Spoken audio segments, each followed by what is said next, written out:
Do you know that today is the first day of the week?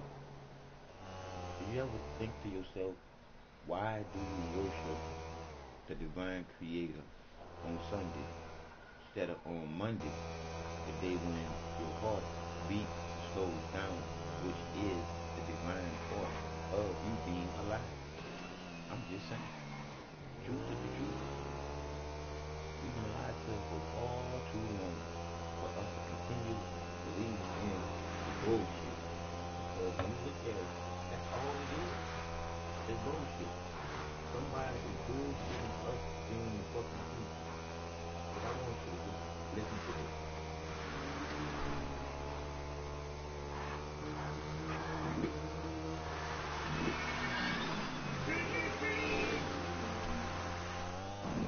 In his long climb from the swamp to the stars.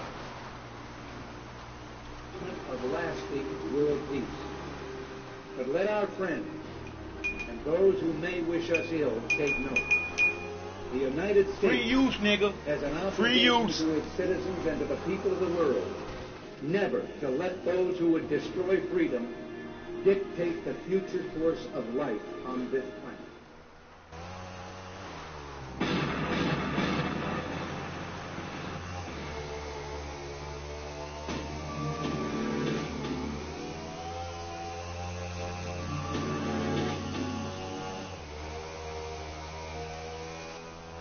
There can be no real peace while one American is dying someplace in the world for the rest of us. We're at war with the most dangerous enemy that has ever faced mankind in his long climb from the swamp to the stars.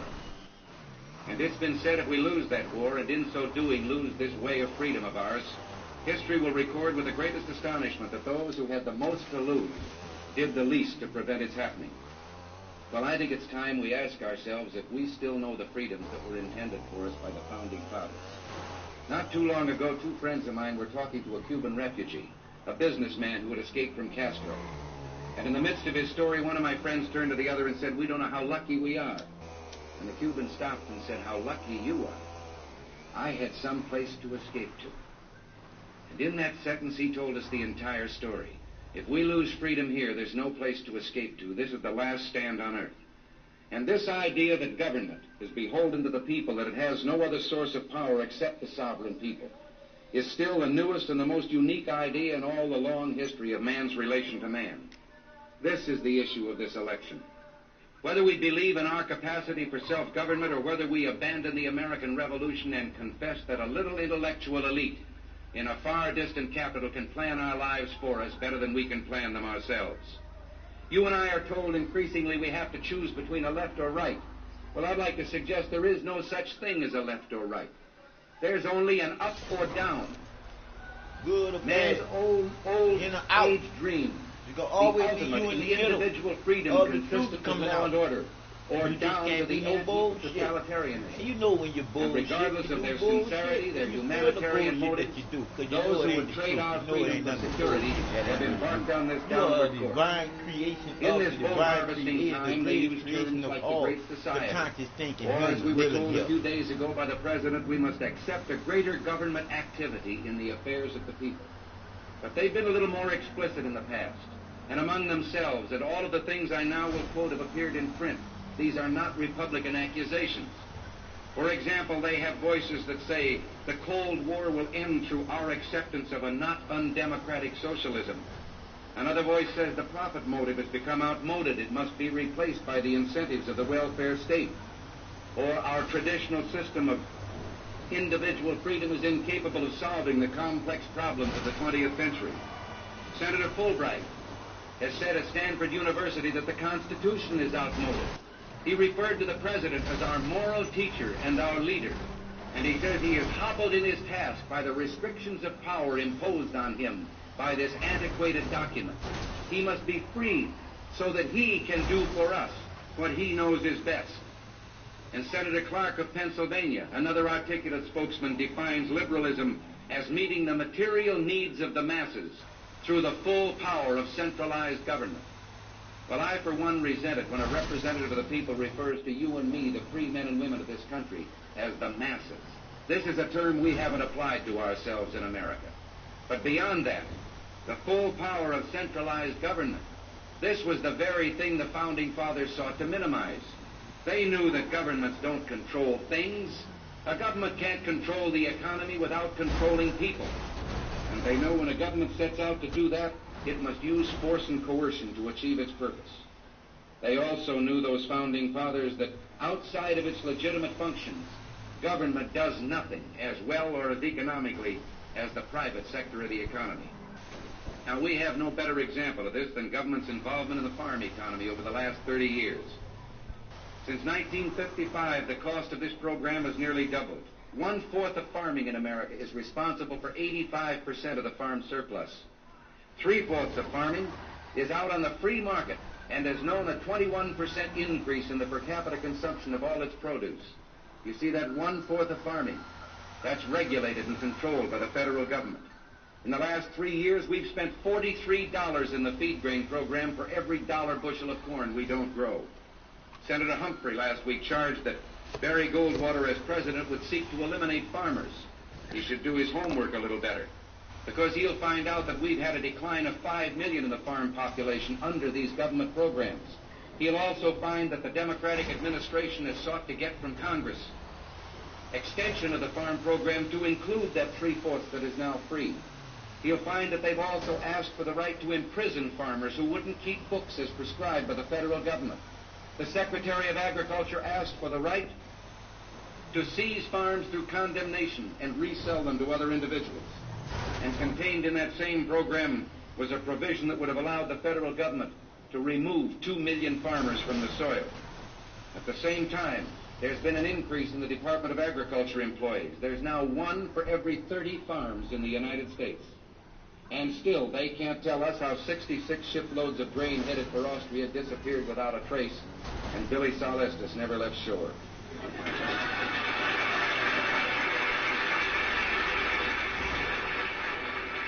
Every responsible farmer and farm organization has repeatedly asked the government to free the farm economy. But who are farmers to know what's best for them? The wheat farmers voted against a wheat program. The government passed it anyway. Now the price of bread goes up, the price of wheat to the farmer goes down. Meanwhile, back in the city, under urban renewal, the assault on freedom carries on.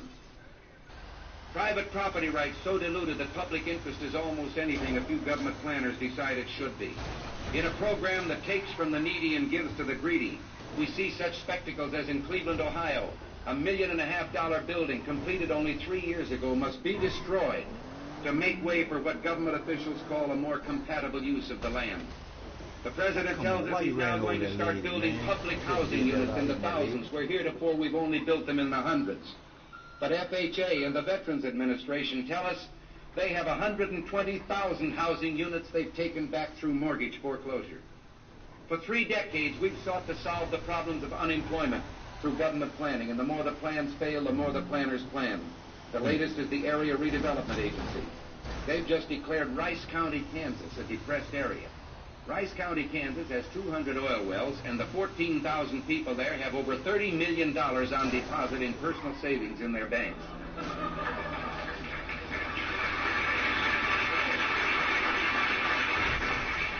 When the government tells you you're depressed, lie down and be depressed. We have so many people who can't see a fat man standing beside a thin one without coming to the conclusion the fat man got that way by taking advantage of the thin one. So they're going to solve all the problems of human misery through government and government planning.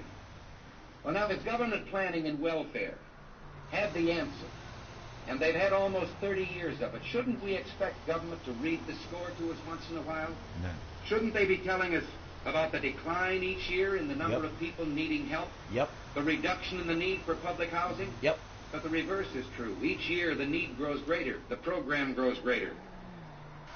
We were told 4 years ago that 17 million people went to bed hungry each night. Well, that was probably true. They were all on a diet. But now we're told that 9.3 million families in this country are poverty-stricken on the basis of earning less than $3,000 a year. Welfare spending 10 times greater than it was in the dark depths of the Depression. We're spending $45 billion on welfare. Now, do a little arithmetic, and you'll find that if we divided the $45 billion up equally among those 9 million poor families, we'd be able to give each family $4,600 a year. And this, added to their present income, should eliminate poverty. No.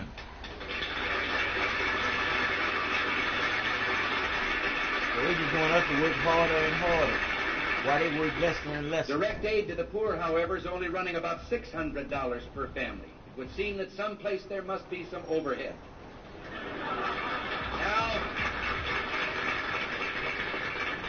Now we declare war on poverty, or you too can be a Bobby Baker. Now, do they honestly expect us to believe that if we add $1 billion to the $45 billion we're spending, one more program to the 30-odd we have, and remember this new program doesn't replace any, it just duplicates existing programs, do they believe that poverty is suddenly going to disappear by magic? Well, in all fairness, I should explain there is one part of the new program that isn't duplicated.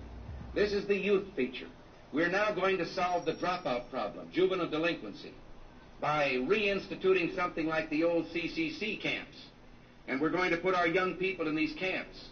But again, we do some arithmetic, and we find that we're going to spend each year, just on room and board for each young person we help, $4,700 a year.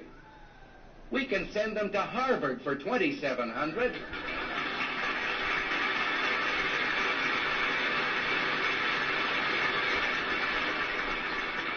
Of course, don't get me wrong. I'm not suggesting Harvard is the answer to juvenile delinquency.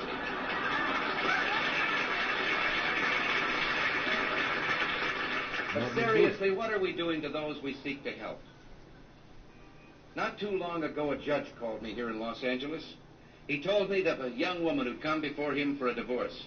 She had 6 children, was pregnant with her 7th. Under his questioning, she revealed her husband was a laborer earning $250 a month. She wanted a divorce to get an $80 raise. She's eligible for $330 a month in the Aid to Dependent Children program. She got the idea from 2 women in her neighborhood who'd already done that very thing. Yet any time you and I question the schemes of the do-gooders, we're denounced as being against their humanitarian goals. They say we're always against things, we're never for anything. Well, the trouble with our liberal friends is not that they're ignorant. It's just that they know so much that isn't so. Now,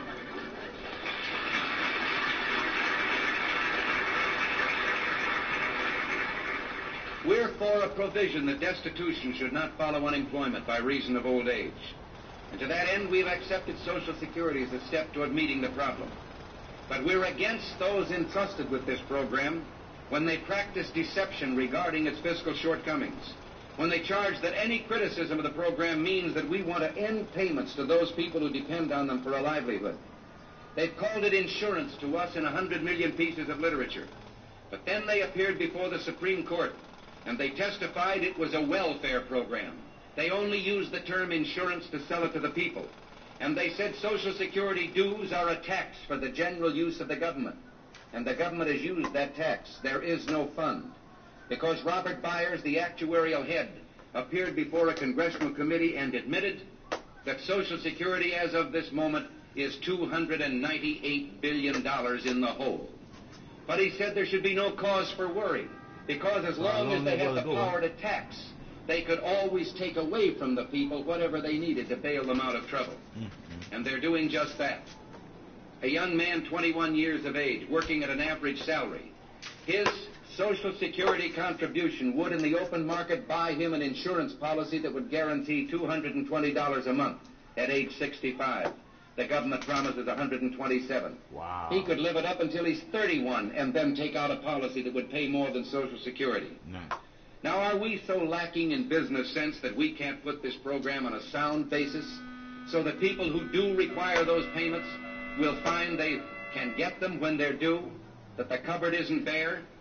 Barry Goldwater thinks we can. At the same time, can't we introduce voluntary features that would permit a citizen who can do better on his own to be excused upon presentation of evidence that he had made provision for the non-earning years? Should we not allow a widow with children to work and not lose the benefits supposedly paid for by her deceased husband? Shouldn't you and I be allowed to declare who our beneficiaries will be under this program, which we cannot do? I think we're for telling our senior citizens that no one in this country should be denied medical care because of a lack of funds. But I think we're against forcing all citizens regardless of need, into a compulsory government program, especially when we have such examples as was announced last week when France admitted that their Medicare program is now bankrupt. They've come to the end of the road. In addition, was Barry Goldwater so irresponsible when he suggested that our government give up its program of deliberate planned inflation so that when you do get your Social Security pension, a dollar will buy a dollar's worth and not 45 cents worth? I think we're for an international organization where the nations of the world can seek peace. But I think we're against subordinating American interests to an organization that has become so structurally unsound that today you can muster a 2/3 vote on the floor of the General Assembly among nations that represent less than 10% of the world's population. I think we're against the hypocrisy of assailing our allies because here and there they cling to a colony, while we engage in a conspiracy of silence and never open our mouths about the millions of people enslaved in the Soviet colonies in the satellite nations.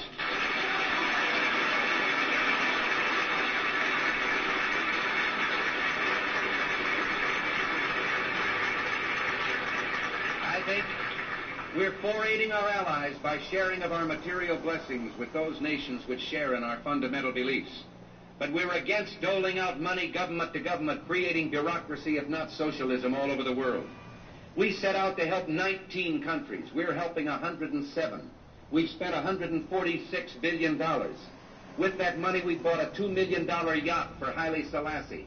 We bought dress suits for Greek undertakers, extra wives for Kenya government officials. We bought 1,000 TV sets for a place where they have no electricity. In the last 6 years, 52 nations have bought $7 billion worth of our gold, and all 52 are receiving foreign aid from this country. No government ever voluntarily reduces itself in size, so government programs once launched never disappear. Actually, a government bureau is the nearest thing to eternal life we'll ever see on this earth.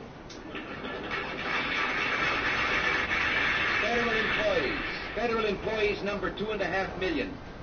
And federal, state, and local, 1 out of 6 of the nation's workforce employed by government. These proliferating bureaus with their thousands of regulations have cost us many of our constitutional safeguards. How many of us realize that today federal agents can invade a man's property without a warrant? They can impose a fine without a formal hearing, let alone a trial by jury, and they can seize and sell his property at auction to enforce the payment of that fine. In Chico County, Arkansas, James Weir overplanted his rice allotment. The government obtained a $17,000 judgment, and a U.S. Marshal sold his 960-acre farm at auction. The government said it was necessary as a warning to others to make the system work.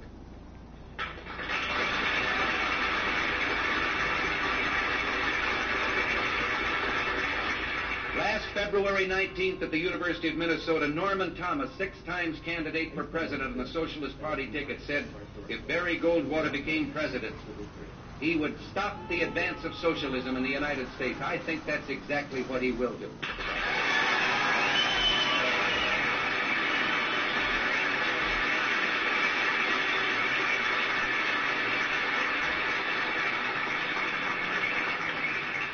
But as a former Democrat, I can tell you Norman Thomas isn't the only man who has drawn this parallel to socialism with the present administration.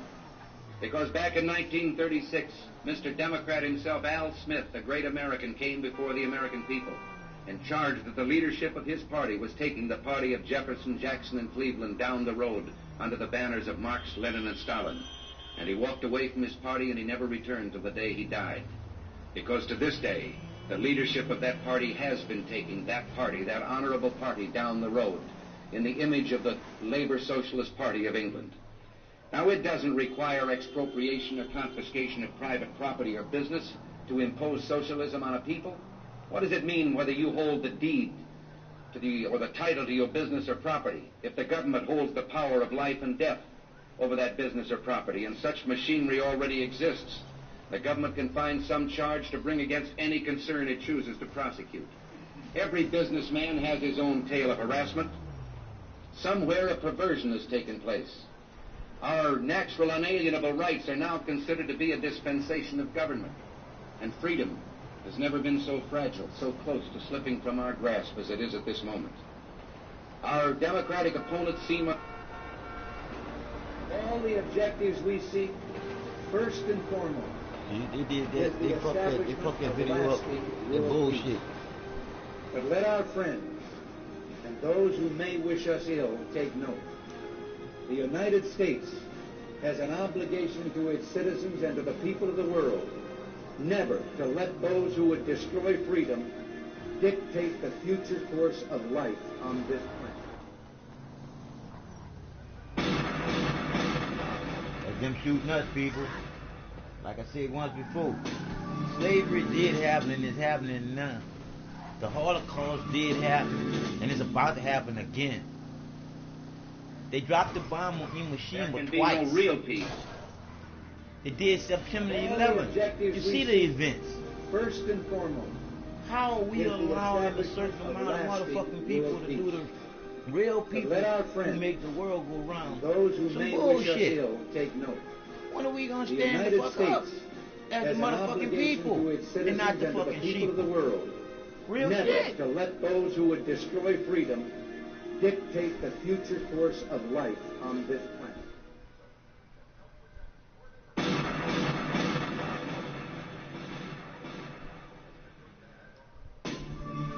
I'm trying to tell you, people.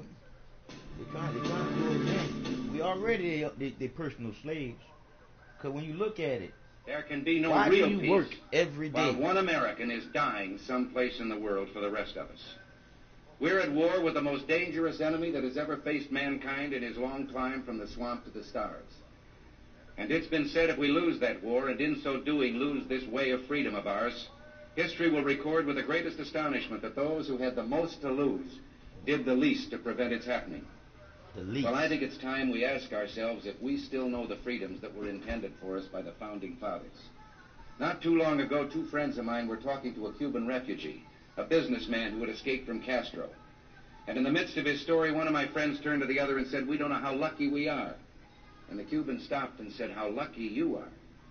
I had some place to escape to." And in that sentence, he told us the entire story. If we lose freedom here, there's no place to escape to. This is the last stand on earth.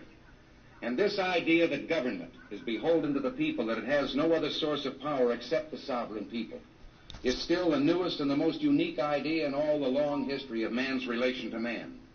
This is the issue of this election. Whether we believe in our capacity for self-government or whether we abandon the American Revolution and confess that a little intellectual elite in a far distant capital can plan our lives for us better than we can plan them ourselves. You and I are told increasingly we have to choose between a left or right. Well, I'd like to suggest there is no such thing as a left or right. There's only an up or down. Man's old age dream, the ultimate in individual freedom consistent with law and order, or down to the ant-heap of totalitarianism. And regardless of their sincerity, their humanitarian motives, those who would trade our freedom for security have embarked on this downward course. In this vote harvesting time, they use terms like the Great Society, or as we were told a few days ago by the President, we must accept a greater government activity in the affairs of the people. But they've been a little more explicit in the past, and among themselves, and all of the things I now will quote have appeared in print. These are not Republican accusations. For example, they have voices that say the Cold War will end through our acceptance of a not undemocratic socialism. Another voice says the profit motive has become outmoded. It must be replaced by the incentives of the welfare state. Or our traditional system of individual freedom is incapable of solving the complex problems of the 20th century.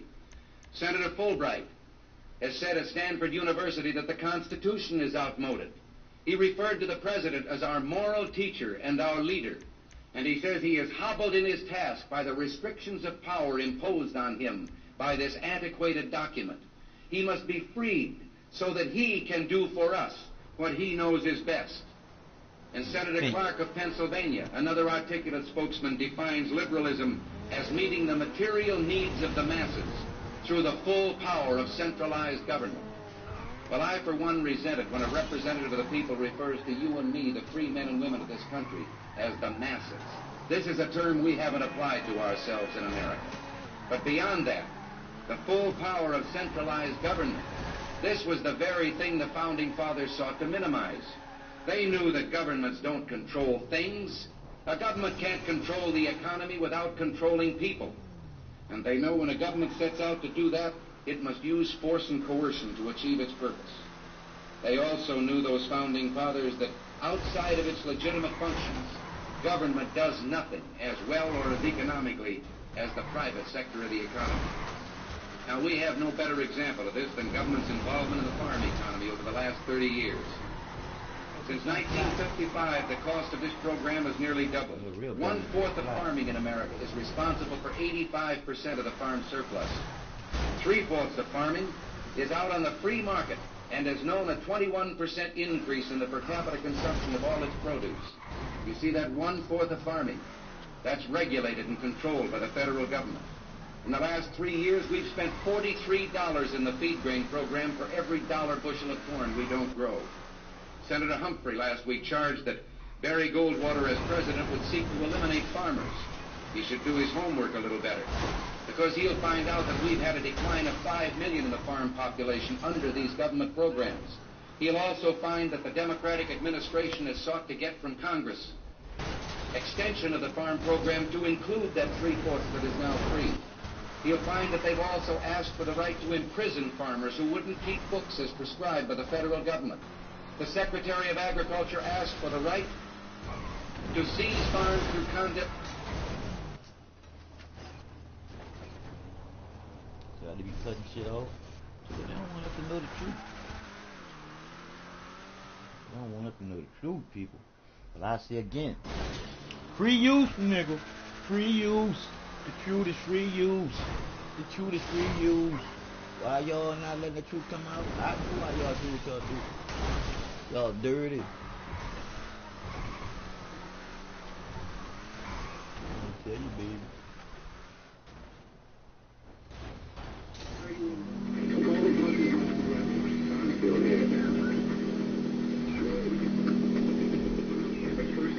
The negative impact of population growth is becoming appallingly evident.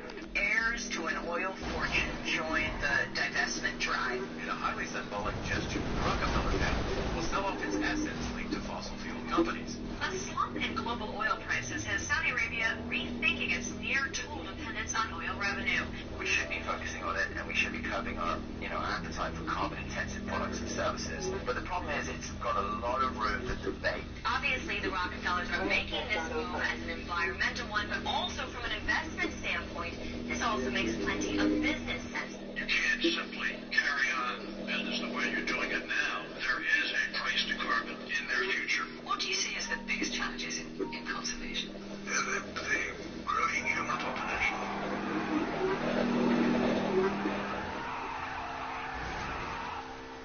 At the dawn of the 20th century, a new international order was emerging, one founded on oil. And by the end of the 20th century, that order was firmly established.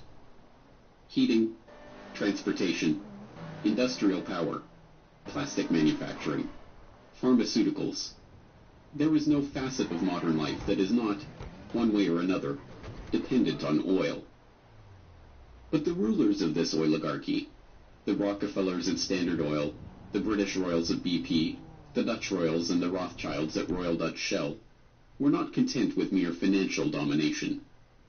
The power that came with their near-total monopoly on the world's most important commodity was enormous, and they had no qualms about using that power to remake the world in their image. As we saw in How Big Oil Conquered the World, the impact of the oligarchs has been breathtaking. From the education system to the medical profession, from the Green Revolution to the Gene Revolution, from World War to the Gulf War, oil money has been used to shape every aspect of the world we live in. With the rise of the petrodollar in the 1970s, even the international monetary system itself rests on oil. But now, in the 21st century, it seems that the old order, the oil order, is finally coming to an end.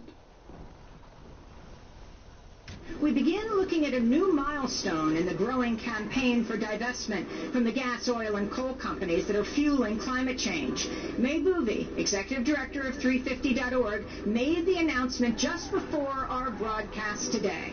today we're announcing that as of today, total divestment commitments have passed the $3.4 trillion mark. That's $3.4 trillion of assets under management, now fossil-free. In the oil and gas sector, we recognize the contribution of our activities and products to greenhouse gas emissions, which is why the OGCI was set up. What began as a movement on U.S. college campuses has reached the skyscrapers of high finance. Globally, nearly 200 institutions and thousands of individuals have moved a total of $50 billion in assets away from fossil fuels.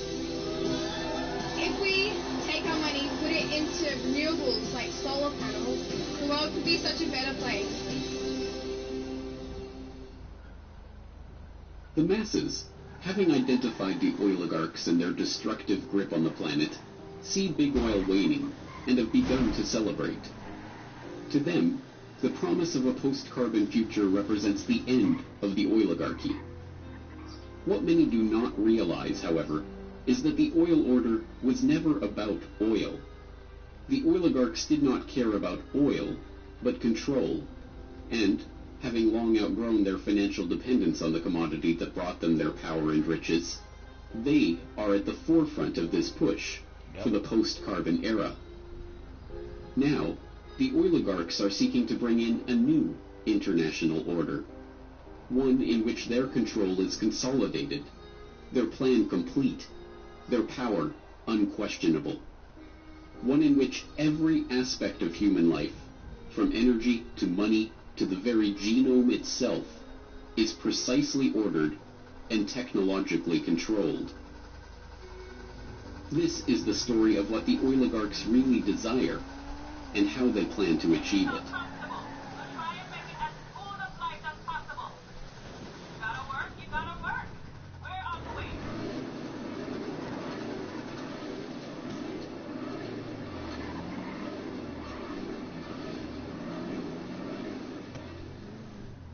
Dhaka, 1963. It's a day much like any other in Dhaka. The streets are crowded, dirty, squalid, smelly, and absolutely swarming with people, lying in the streets, coiled in the gutters. Into that swarm of people steps a most unlikely figure. Wearing his drip-dry suit and hugging his briefcase, he sticks out from the crowd. Surveying the scene, he shakes his head ever so slightly before remarking, half to himself and half to his traveling companion, "Well, that's the problem, isn't it?" It's a scene that has played itself out many times. A Western tourist overwhelmed by the bustling crowds of the Indian subcontinent. But this was no mere tourist passing time on his holiday. This was John D. Rockefeller III, grandson of oil baron John D. Rockefeller. And, armed with the unimaginable wealth, power, and influence that his family name bestowed on him, he was on a mission to do something about the problem of overpopulation. Rockefeller approached that mission as a representative of the Population Council, a group that he himself had founded in 1952 to address the problem in Dhaka and elsewhere. The truth is free use. On its surface, the Population Council was a straightforward organization with a straightforward task: to support medical and scientific research into the question of the growing human population. But the dark history of the Council and its guiding philosophy reveal Rockefeller's true interest in this problem and its ultimate solution.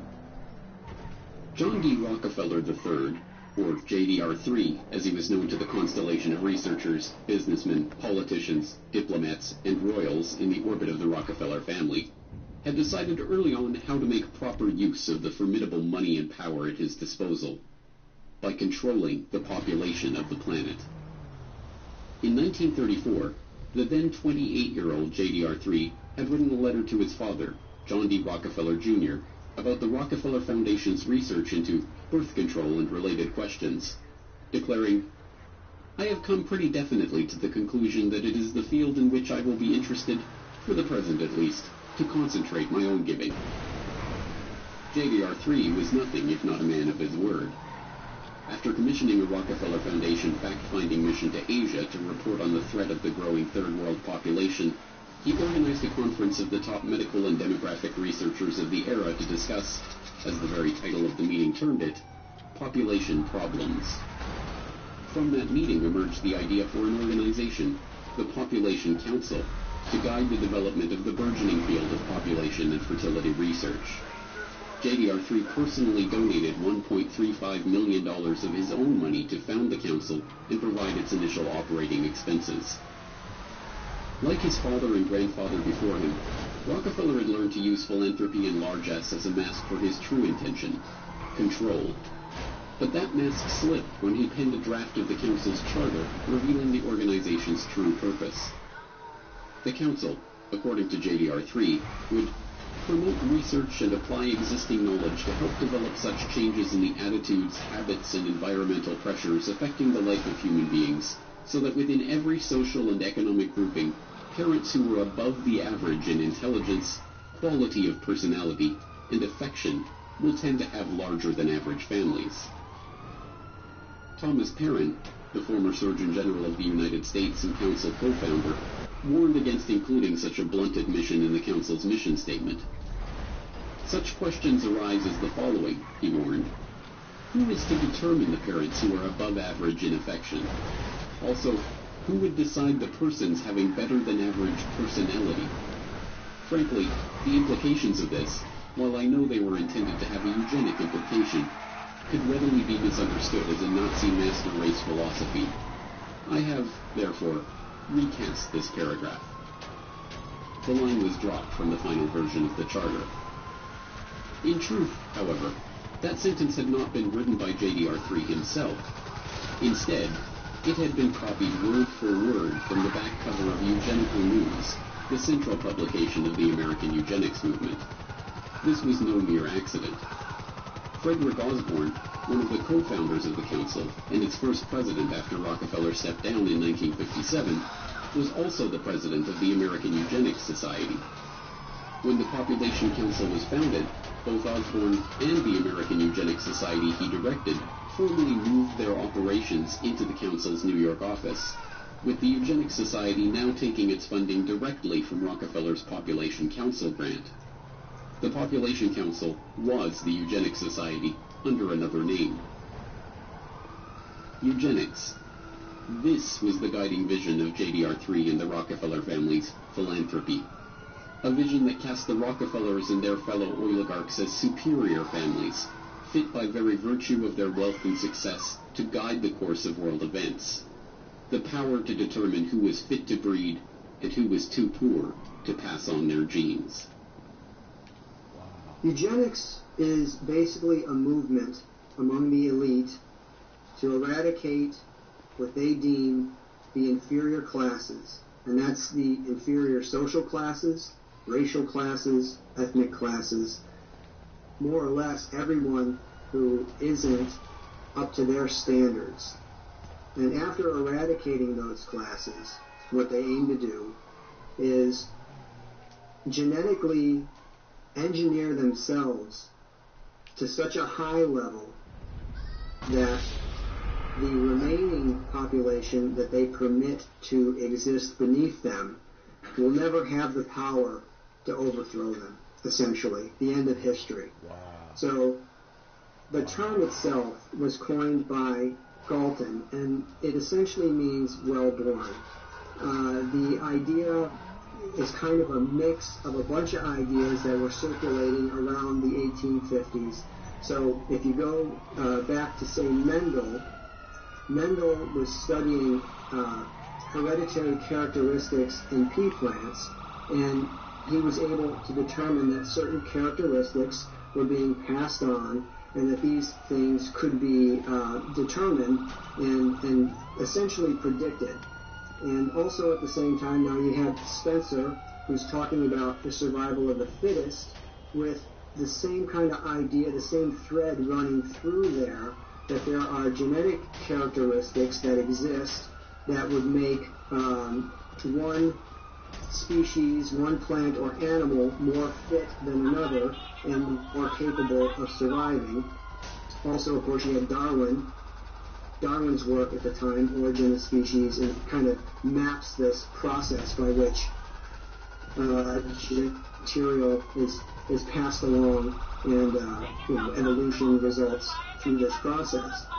So Galton is essentially taking all of these ideas, and he was kind of known for observing and identifying patterns, and what he essentially did was started to come up with this concept, this idea, that through studying human characteristics, they could, if they chose to, breed superior human beings. Obsessed with breeding and family heredity, the eugenicists believed that it was not merely physical characteristics like weight or height that were determined by one's family line, but social characteristics like intelligence or conscientiousness or even criminality. If you were poor, it's because you come from poor stock. If you're criminal, it's because your family line is criminal. And if you're a Rockefeller or a Rothschild or a royal, you are rich and successful because your family was destined for fortune and success. Oh, y'all lying. The pseudoscientific trappings of this 19th century eugenic philosophy may have been new, but in fact the idea is as old as human civilization itself. No. People have always been taught to believe that their rulers are special, a class apart, members of a family specially chosen to rule over the masses, whether literal descendants of the gods, like the pharaohs of Egypt or the emperors of Japan, or members of families specially chosen by God to reign over their kingdoms, like the monarchs of Europe. The right to rule over others was something passed down through family trees. The commoners, meanwhile, knew their place. Not being born of royal blood, they entered the world as serfs, worked the land for the benefit of the noble class, and, if they were lucky, had children of their own to repeat the cycle for another generation. But the breakdown of medieval feudalism gave rise to a newly wealthy merchant class. The development of the scientific method challenged centuries of religious dogma. The spread of Enlightenment philosophy led to the toppling of monarchs and the rise of democracy, and the Industrial Revolution paved the way for the rise of the robber barons and the creation of vast new family fortunes. By the late 19th century, as the oligarchs in America and Europe began to consolidate their wealth, a new justification for elite rule of society was needed. One that discarded with outdated appeals to supernatural order and seemed to rest on a bedrock of science. An idea that could explain how nouveau riche upstarts like the Rockefellers and Rothschilds had risen to positions of prominence in society alongside the old royal dynasties of Europe. Eugenics fit the bill perfectly. The answer was in their genes. Well, I think this eugenic idea that comes about of survival of the fittest almost gives a scientific excuse for some of the most inhumane and horrific actions that have ever been journeyed by humanity and then manifested. So the idea of controlling people through controlling reproduction and reproductive capability and access to mates and stuff like this is an idea that's thousands of years old. So eugenics, when it came around, in a strong form in the late 1800s, where you've got people like the Darwins, the Wedgwoods, and the Huxleys, specifically T.H. Huxley, Thomas H. Huxley, was known as Darwin's bulldog. So these ideas of eugenics really take on, a new life of their own at the end of the 1800s, and coming into the 1900s, these ideas were embraced by the same families that were these robber barons that were being funded by the Rothschild banking network, also the Fabian Socialist Society, which again had a lot of the same movers and shakers as these people who were higher ups in the British Empire. So when it reared its head in the 1920s and 30s, and these forced sterilization campaigns, whereas, if they thought that you had a low IQ or that you had some congenital disease that would be passed on, that you didn't have the right to marry and have children. Eugenics, of course, was pseudoscience. When Galton and his fellow travelers began developing the theory, the identification of the actual mechanism of heredity, including genes and DNA, was nearly 100 years away.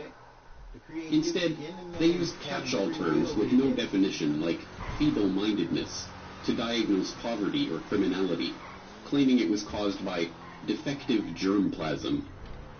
They used phrenology to try to determine the physical expression of alcoholism or low intelligence.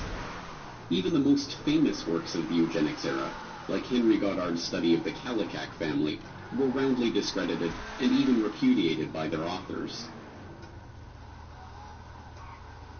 It's 100% pseudoscientific. It's absolutely arbitrary. The characteristics that they're looking for, something like feeble-mindedness, is something that is not only not scientific, it can essentially be described in any way that the person who is observing wants it to be described. So feeble-minded could mean that maybe you stutter, so then you're feeble-minded. Maybe you're shy, so you're feeble-minded. Maybe they just don't like the way you act, so you're feeble-minded. Doctors lying and making money off of people. But the idea was an infectious one. Like all the most enticing pseudoscience, it explained so much with so little effort.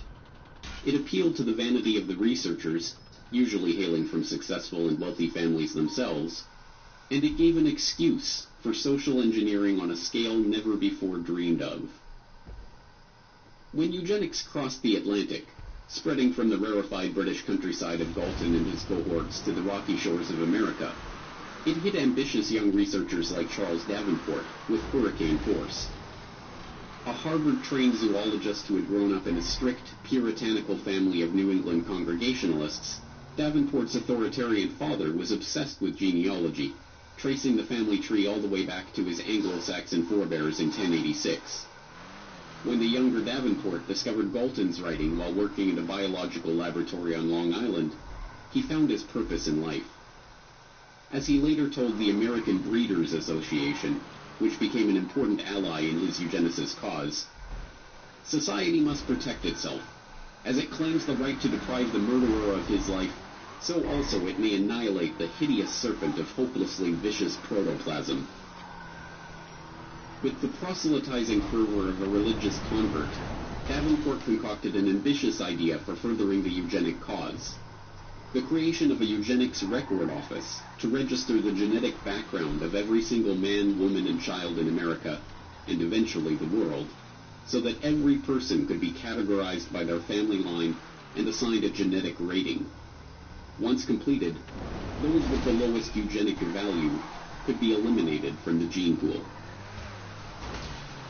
So the idea of eugenics makes its way to America, lands in the lap of Charles Davenport, who approaches the Carnegie Institute for funding, and on the Cold Spring Harbor Laboratory, they set up this essentially an institute to study eugenics, and this eventually evolves with some Harriman money into the Eugenics Records Office. So between this initial institute that's set up at Cold Spring Harbor and then the Eugenics Record Office, which is also added to that, you're talking about millions and millions and millions of dollars of funding that's put forward to go out and investigate and find the inferior germplasm. Basically, that's how it's often described. The Rockefeller Foundation's initial contribution to the Eugenics Record Office, a mere $21,650, was a small sum, but it came with clear benefits. Not only the institutional infrastructure and the personnel of the foundation and the prestige of the Rockefeller name itself, but the promise of increased support as the work advanced. And as always, the Rockefellers were true to their word. Rockefeller Foundation researchers like William Welch, the founding director of the Rockefeller Institute for Medical Research, sat on the ERO's board and helped direct its activities. The Rockefellers also provided funds for specific research, like a $10,000 grant to survey New York's Nassau County for the eugenically unfit. And it created sister organizations like the Bureau of Social Hygiene, which cross-pollinated research and researchers with Davenport's own laboratory. John D. Rockefeller Jr. especially showed an interest in Davenport's work right from the start. They kept up a regular correspondence on a number of eugenics issues. In January 1912, when a plan to institutionalize mentally deficient female convicts to stop them from having children was floated, the young Rockefeller heir wrote to Davenport for his thoughts on the scheme. For his part, Jr. declared that This plan seems to me an immensely important one. It points out a scientific way of escape from the evils which our courts are intended to correct, but in reality only increase. After Davenport responded that the plan would only work if it included a eugenical screening of the convicts, Jr. contributed $200,000 to found just such an institute. The Institute of Criminology in New York was administered by Rockefeller's own Bureau of Social Hygiene and staffed by workers trained at the Eugenics Record Office. Fueled by the support of America's rich and powerful, the field of eugenics transformed from the quaint hobby horse of a few mad scientists into the social cause of an entire generation. Economists, politicians, authors, activists. By the 1920s, everyone who was anyone was extolling the need to eradicate the germplasm of the lower stock. Marie Stopes, the celebrated family planning pioneer who founded Britain's first birth control clinic in North London in 1921, railed against hordes of defectives, calling for the compulsory sterilization of those she deemed unfit for parenthood. Tommy Douglas, now venerated as a hero in Canada for his role in founding the nation's healthcare system, submitted a master's thesis to McMaster University advocating that subnormals, defectives, and morons like those with low IQ or physical abnormalities be isolated on a state farm or in a colony where decisions could be made for them by a competent supervisor, and called on the government to certify mental and physical fitness to stop the unfit from breeding. John Maynard Keynes, the economist who gave us the Keynesian economics school that is still popular among central planners today, was himself president of the British Eugenics Society from 1937 to 1944.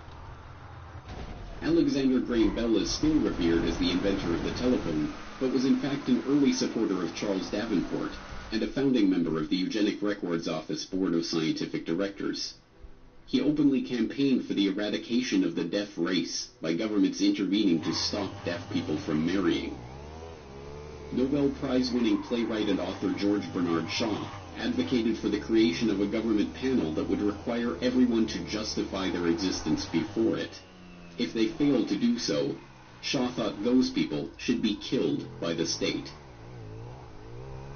Eventually, with foundation funding and promotion, this eugenicist mindset filtered down into the popular culture. The American Eugenics Society sponsored fitter family contests at state fairs, awarding prizes to families scoring the highest on eugenic health tests. The Society also sponsored contests to award prizes to clergy who fit the message of eugenics into their sermons. Eugenics even found its way to the silver screen. Well, we thought it necessary to present your family's case to the State Medical Commission. After an examination, they decided there was but one important action to take: to have your entire family sterilized. Well, what's that? I don't know what you're talking about. Well, we investigated your family's history, Alice. And most of the past three generations have been feeble-minded, with genital cripples or habitual drunkards. Instead of improving, each generation is more of a problem. Now, in this state, we have a law which provides for such people to have an operation so there won't be any more children. I see. But merely popularizing their ideas was not the goal of the eugenicists. They wanted action. And in this case, that meant concrete steps towards eliminating the defective germplasm from the human population. Government-sanctioned murder of those deemed unfit was always one option on the table. And it wasn't just playwrights like Bernard Shaw advocating for government death panels. Eugenicists of all stripes discussed and debated the idea of murdering degenerates as the quickest way of achieving their goals. Mistaken regard for what are believed to be divine laws and a sentimental belief in the sanctity of human life tend to prevent both the elimination of defective infants and the sterilization of such adults as are themselves of no value to the community. The laws of nature require the obliteration of the unfit, and human life is valuable only when it is of use to the community or race. Madison Grant, director of the American Eugenics Society, 1915. But mainstream eugenicists realized that this approach was not possible in the political and judicial climate of the day. As Henry Goddard noted in his infamous study on the Kallikak family, for the low-grade idiot, the loathsome unfortunate that may be seen in our institutions, Some have proposed the lethal chamber, but humanity is steadily tending away from the possibility of that method, and there is no probability that it will ever be practiced. Instead, they would have to turn to the other option, the more politically acceptable solution for stopping the undesirables from breeding: forced sterilization. Indiana passed America's first eugenic sterilization law in 1907, and with only a few years, there were a dozen states where those deemed unfit were being legally sterilized against their will. But still, this was not enough for the eugenicists. The approach was too scattershot. Only a few thousand sterilizations had taken place under these laws, and Indiana's own Forced Sterilization Act was overturned by the state Supreme Court in 1921. Once again, Harry Laughlin, Davenport's right-hand man at the Rockefeller-funded Eugenics Record Office, stepped in to solve the problem. He drafted a model eugenics sterilization law in 1922 that became the basis for Virginia's 1924 Sterilization Act. To confront the issues head-on, the eugenicists decided to challenge the law's constitutionality themselves and take the lawsuit all the way to the Supreme Court. All they needed was the right test case to bring to trial. And they found that case in Carrie Buck, an 18-year-old ward of the Virginia State Colony for Epileptics and the Feeble-Minded, who was neither epileptic nor feeble-minded. Let's start back in the 1920s with Carrie Buck. So she's a young woman who is growing up in Charlottesville, Virginia, being raised by a single mother. Back then there was a belief that it was better often to take poor children away from their parents and put them in middle-class homes. So she was put in a foster family that treated her very badly. She wasn't allowed to call the parents mother and father. She did a lot of housekeeping for them and was rented out to the neighbors. And then one summer she was raped by the nephew of her foster mother. She becomes pregnant out of wedlock, and rather than help her with this pregnancy, they decide to get her declared epileptic and feeble-minded, though she was neither, and she shipped off to the Colony for Epileptics and Feeble-Minded outside of Lynchburg, Virginia. And what happened to her there? So she gets there at just the wrong time. Virginia has just passed a eugenic sterilization law, and they want to test it in the courts. So they seize on Carrie Buck as the perfect plaintiff in this lawsuit. So they decide to make her the first person in Virginia who will be eugenically sterilized, and suddenly she's in the middle of a case that's headed to the U.S. Supreme Court. The case was a sham, concocted merely to get the Supreme Court stamp of approval on the issue of forced sterilization. Buck's independent counsel was in fact Irving Whitehead, one of the founding directors of the colony that was pushing to sterilize her, and the man who appointed the director that was pushing for her sterilization. Buck herself was not feeble-minded, nor was her mother, nor was her daughter, Vivian Buck, who Carrie bore as a result of being raped and who was declared feeble-minded as a baby because, as a social worker testified during the trial, there was a look about it that is not quite normal, but just what it is, I can't tell. None of these facts mattered to the Supreme Court. Presided over by former President and Chief Justice William Howard Taft, the court voted 8-1 in favor of upholding Buck's forced sterilization and the constitutionality of the Virginia eugenics sterilization law itself. Writing the decision was one of the most famous and venerated justices in the history of the court, Oliver Wendell Holmes Jr., himself a eugenicist from the so-called Boston Brahmin sect of the hereditary East Coast establishment. In his decision, Holmes justified the forced sterilization of those like Buck by calling on the government's right to vaccinate the citizens against their will. It is better for all the world if, instead of waiting to execute degenerate offspring for crime, or to let them starve for their imbecility, society can prevent those who are manifestly unfit from continuing their kind. The principle that sustains compulsory vaccination is broad enough to cover cutting the fallopian tubes, he declared, before infamously concluding, 3 generations of imbeciles are enough. And with that, the floodgates were opened. New laws were enacted, and old laws revised to comport with the Supreme Court's decision. Forcible sterilizations, taking place in a covert and low-key manner before, were now reported with pride. A few thousand individuals sterilized against their will became tens of thousands. The eugenics era, brought into being by the immense fortune of the Rockefellers and their ilk, had arrived, and with the aid of a very dramatic push by the Rockefellers, it was about to go international. Beginning in November 1922, and increasing throughout the 1920s, The Rockefeller Foundation began a series of grants and fellowships to German scientists. Equivalent to millions of dollars in today's money, these fellowships transformed the German scientific establishment, devastated in the wake of World War I. The Foundation's money found its way into the coffers of the Kaiser Wilhelm Institutes, a series of scientific organizations that included an institute for psychiatry and an institute for anthropology, human heredity, and eugenics. One of the main beneficiaries of this Rockefeller largesse was Ernst Rudin, a head researcher at the Kaiser Wilhelm Institute for Psychiatry and a key architect of Germany's eugenics program under the Third Reich. Rudin co-edited the official rules and commentary on the law for the prevention of defective progeny, which was passed on July 14, 1933, less than 6 months after Hitler was appointed interim chancellor by President Paul von Hindenburg. The law, like the Virginia law that the Supreme Court upheld and led to the sterilization of Carrie Buck and tens of thousands of other Americans, was modeled on Harry Lafland's model eugenics sterilization legislation. It formed genetic health courts, which could mandate sterilization of defectives in 8 different categories: the feeble-minded, schizophrenics, manic depressives, sufferers of Huntington's chorea, epileptics, those with hereditary deformities, the blind, and the deaf.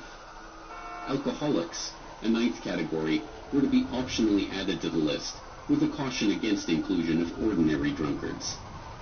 By the end of the year, 62,400 Germans were found unfit to breed and sterilized against their will. By 1945, that number had reached 400,000. In the 1940s, that eugenics program was to expand into euthanasia under the Action T4 program, resulting in over 70,000 children, senior citizens, and psychiatric patients being murdered by the Nazi regime. As the dust settled on World War II, the name of eugenics became synonymous with the Nazis in the minds of the general public. The eugenicists, outraged, knew that their work could not continue any longer under the name of eugenics. But that didn't mean that it couldn't continue. So after World War II, you don't hear about it anymore as eugenics. What you hear is molecular biology. And these sorts of colloquial terms that were developed by the Rockefeller Foundation, which was one of the families primarily in America that was helping to fund it in America, in Britain, in Germany, who also funded Hitler during that time. So there's a lot of overlaps between the people who were actually out there funding genocide and the people who had ideas about culling the population and population control and sterilizing people. And these ideas go on and permeate society to this day. As American Eugenics Society co-founder Frederick Osborne wrote, "Eugenic goals are most likely to be attained under a name other than eugenics."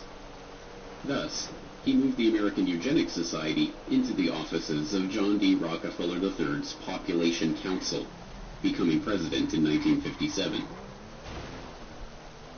The Rockefellers and their fellow oligarchs had for generations felt themselves to be stewards of the planet, protecting it from the rising tide of the genetically inferior.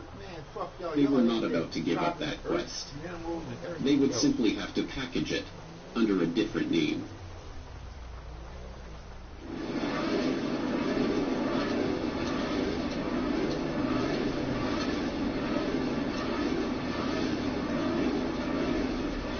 With all the evidence that we've amassed in our preparations for the Stockholm Conference, including the views of many of the world's leading scientists, I am convinced that the prophets of doom have got to be taken seriously. In other words, doomsday is a possibility. I'm equally convinced that doomsday is not inevitable. On paper, it would be almost impossible to find a less likely candidate for godfather of the modern environmental movement than Maurice Strong. A junior high school dropout from a poor family in rural Manitoba struck hard by the Great Depression, Strong's meteoric rise to the heights of wealth and political influence is itself remarkable. The sheer number of environmental organizations that he founded, conferences he chaired, campaigns he directed, and accolades he received over the course of his career is even more remarkable.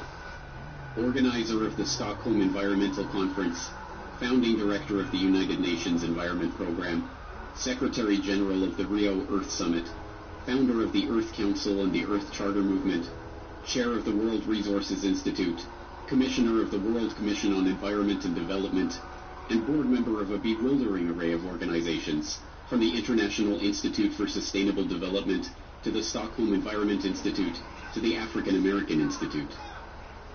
But perhaps the most remarkable thing about Strong, this ubiquitous figure of the 20th century environmental movement, was his background.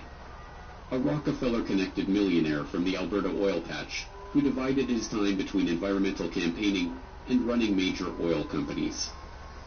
To understand how this came about, we have to examine the history of the emergence of the environmental movement. In the post-war period, the desire to control the population put on a new mask, protecting the world from resource depletion, pollution, and ecological catastrophe. And, as always, the Rockefeller family was there to provide the funding and organizational support to steer this burgeoning movement toward their own ends. President Nixon and the United States Congress established the Commission on Population Growth and the American Future. The chairman of this unique commission is John D. Rockefeller III. With a very broad-ranging mandate. Nobody's had one of this character before. And just from that, this question of quality of life just emerged as the seemingly key issue. But the main finding was that stabilization of some kind is clearly desirable for the country. If we said that it is recognized that population cannot continue to grow indefinitely. Nobody questions that. And we said from our findings, we felt that now the nation should welcome and plan for a stabilized population. The whole question of pollution, environment, and population came very much to the fore in amazingly rapid time. And President Nixon, in July 1969, made a statement to the Congress exclusively on this question. And I'd like to read just 2 sentences from that statement, as I think it's indicative of his concern in regard to the subject and his recognition of its importance here and around the world. He said, "One of the most serious challenges to human destiny in the last third of this century will be the growth of the population. Whether man's response to this challenge will be a cause for pride or for despair in the year 2000 will depend very much on what we do today." Joining the Rockefellers in shaping the international environmental movement were their fellow oligarchs across the Atlantic, including the British royals behind BP and the Dutch royals behind Royal Dutch Shell. And facilitating the transition from eugenics to population control to environmentalism was Julian Huxley, brother of Brave New World author Aldous Huxley and grandson of Darwin's bulldog T.H. Huxley. Julian Huxley was a committed eugenicist, chairing the British Eugenics Society from 1959 to 1962. But, like the other eugenicists of the post-war era, he understood the need to pursue the now discredited work of eugenics under a different guise. The founding director of the United Nations Educational, Scientific and Cultural Organization, UNESCO, Huxley wrote in the agency's founding document about the need to find ways to make the cause of eugenics politically viable once again. At the moment, it is probable that the indirect effect of civilization is dysgenic instead of eugenic. And in any case, it seems likely that the dead weight of genetic stupidity, physical weakness, mental instability, and disease proneness, which already exist in the human species, will prove too great a burden for real progress to be achieved. Thus, even though it is quite true that any radical eugenic policy will be for many years politically and psychologically impossible, it will be important for UNESCO to see that the eugenic problem is examined with the greatest care, and that the public mind is informed of the issues at stake, so that much that now is unthinkable may at least become thinkable. Huxley found the perfect front for the reintroduction of these unthinkable eugenical ideas in 1948, when he used UNESCO as a springboard for founding the International Union for the Conservation of Nature, and then again in 1961, when he used that agency as a springboard to create the World Wildlife Fund. Joining Huxley as co-founders of the fund were not only Prince Bernhard of the Netherlands, founder of the Bilderberg Group and former employee of the IG Farben conglomerate, and Prince Philip of England, but Godfrey A. Rockefeller of the Rockefeller dynasty. Together, they pledged to harness public opinion and educate the world about the necessity for conservation.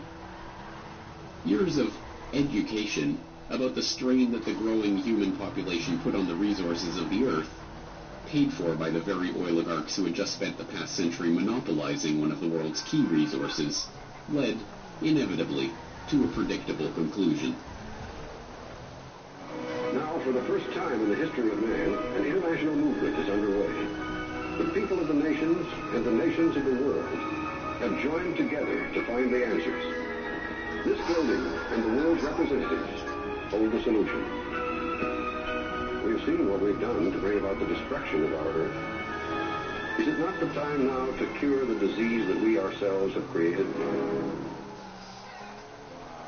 Yes, the cure for the disease of mankind, according to Rockefeller-funded propaganda featuring John D. Rockefeller III as an expert commentator, was to be found at the United Nations, whose headquarters had been so graciously donated by the Rockefeller family itself. And the first step toward discovering that cure was to organize the UN Conference on the Human Environment in Stockholm in 1972, the world's first international environmental conference. For 11 days in June 1972, Stockholm was a magnet for everyone concerned with the environment. 1,200 official delegates from 113 nations were in Stockholm for the first international conference on the human environment. The meeting, first proposed to the United Nations by Sweden and approved by the General Assembly in 1968, attracted worldwide attention. In 4 short years, the topic of the human environment had gone from the back pages of newspapers to make headlines on page 1. News. And who better to oversee the conference and lay the institutional groundwork for this burgeoning oligarch-supported movement than a consummate oil man? The very fact that the conference began with 113 participating countries with very high-level delegations from those countries, this in itself represented a very significant step forward, because this demonstrated more than anything else the real concern of the majority of countries in the world. All his life, Maurice Strong had the uncanny ability to be in the right place at the right time to meet the right person to advance up the ranks. Having been born in Oak Lake, Manitoba in 1929, and suffering through the Great Depression, the ambitious young Strong dropped out of school at age 14 and headed north to look for work.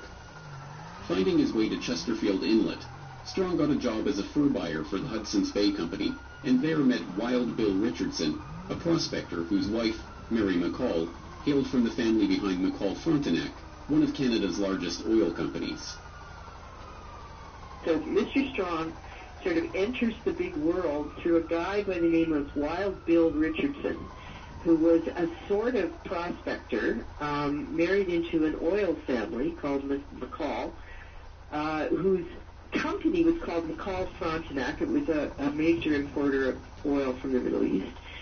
Had been taken over long since by the Texaco company through a brokerage house called Nesbitt Thompson. So, in a way, Mr. Strong was introduced to the world of big oil and the world of resources at a very young age, was picked up as a very smart kid, taken under the wing of a man named Paul Martin Sr., who was a cabinet minister and whose son would go on to become the Prime Minister of Canada, and introduced to the oil patch through people at the very top, and that would include David Rockefeller.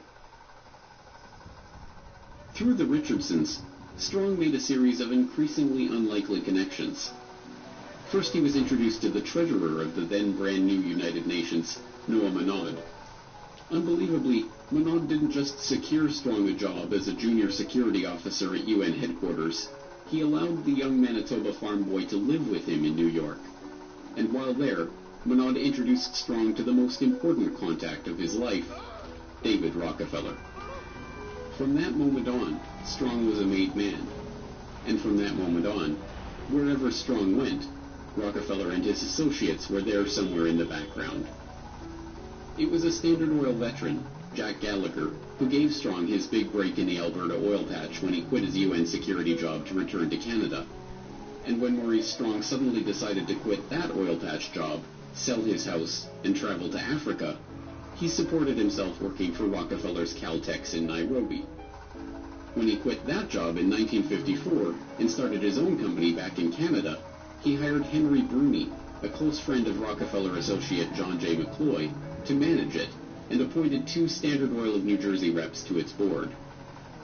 By his late 20s, he was running his own company and was already a millionaire.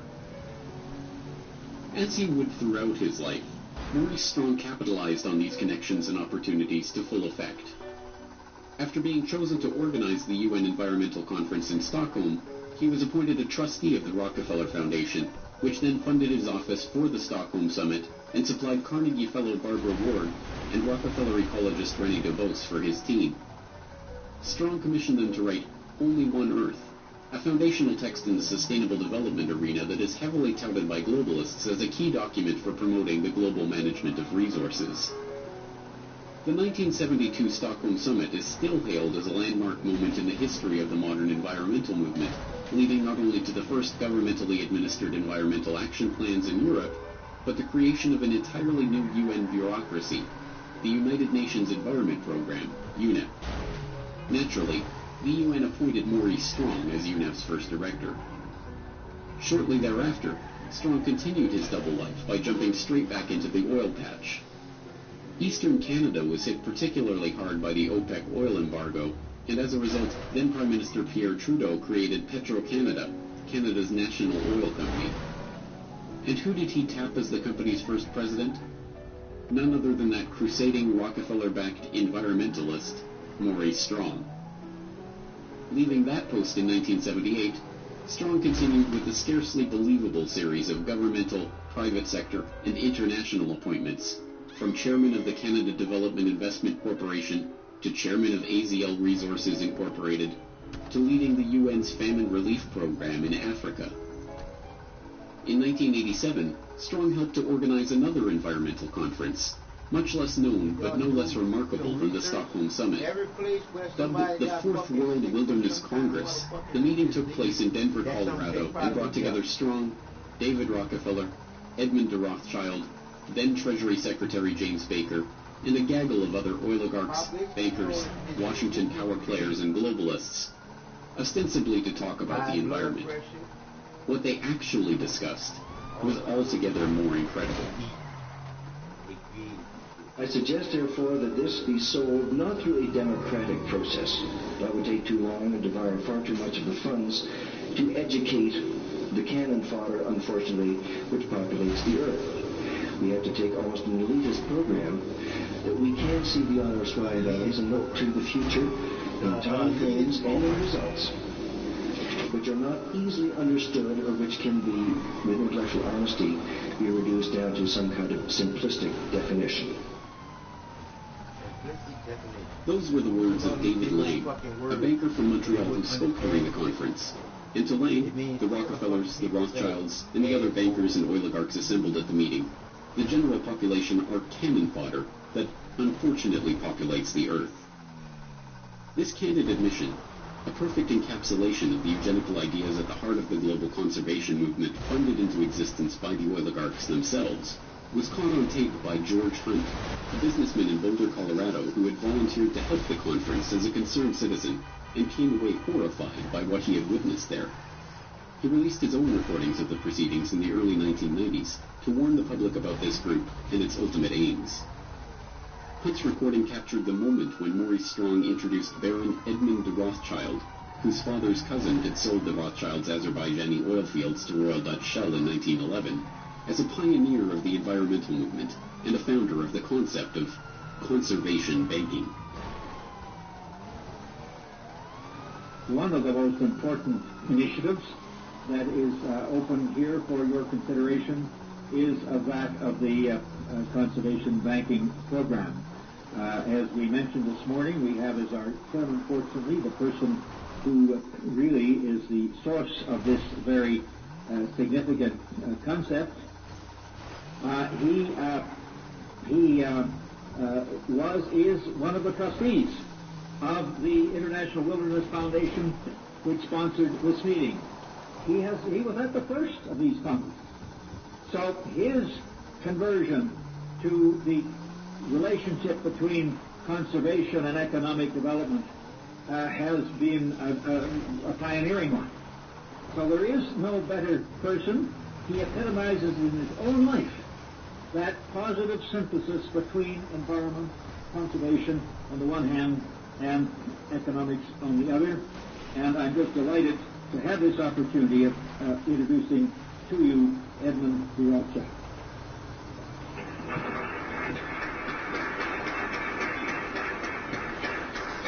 Morris, thank you very much indeed for all that you've said, and I would ask the audience to take with a slight grain of salt all that we have said about this. The meeting accomplished some important goals for the oligarchs. It led to the creation of wilderness areas, vast expanses of natural terrain from which the public could be largely excluded. These areas were to be designated and overseen by the IUCN, the same body that British Eugenics Society President Julian Huxley used as a springboard to creating the World Wildlife Fund. Another important goal of the conference was Rothschild's proposal for the creation of a so-called World Conservation Bank that would operate at a supranational level and coordinate finance for development projects around the world. The meetings now of the concept of an international conservation banking program involves all sectors of the human community. Governmental and intergovernmental agencies, the public and private agencies, large charitable foundations, as well as ordinary individuals worldwide. By thinking forward as to how to reach out to the public at large, to every corporate entity throughout the world, to put aside, hopefully tax-free, a part of their profits to fund our ecological and environmental protection. Ladies and gentlemen, every country has its own problems, its indigenous peoples and its wildlife. This International Conservation Bank must know no frontiers, no boundaries. This World Conservation Bank was forwarded and eventually realized at Maurice Strong's next major conference, the one which was to serve as the crowning achievement of his unlikely career as environmental crusader, and which still remains one of the touchstones of the environmental movement, the 1992 Earth Summit in Rio de Janeiro. In June 1992, the world met in Rio to discuss the fate of planet Earth. In this largest summit and very first Earth Summit ever held, representatives from 166 countries, 130 heads of state, and 15,000 non-governmental organizations came together with the hopes of deciding specific agreements that would balance environmental preservation with economic needs. And my gratitude to Secretary General Maurice Strong for his tireless work in bringing this Earth Summit together. This is truly an historic gathering. There are those who say that economic growth and environmental protection cannot be compatible. The world is our garden, and together we must cultivate it. This week at Rio, we have made a start. Beyond Rio, we must continue to carry it through. We cannot be complacent unless the agreements reached here are accompanied by real commitments to significant change. Change, of course, indeed, for the human species. In my view, Your Excellencies, we simply are headed for a moment in the 21st century where the condition of our species may become terminal. As useful as the Fourth World Wilderness Congress had been in advancing the agenda of Maurice Strong and the oligarchs, that was only setting the stage for the Earth Summit in Rio. At the Earth Summit, Edmund de Rothschild got his World Conservation Bank.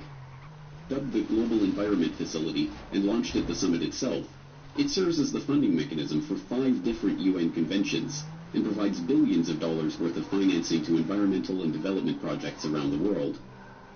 Its 18 implementing partners include the Rockefeller-funded Food and Agricultural Organization, the Huxley-founded International Union for the Conservation of Nature, the Maurice Strong-created United Nations Environment Program, and the Prince Bernhard, Prince Philip, Godfrey Rockefeller-founded World Wildlife Fund.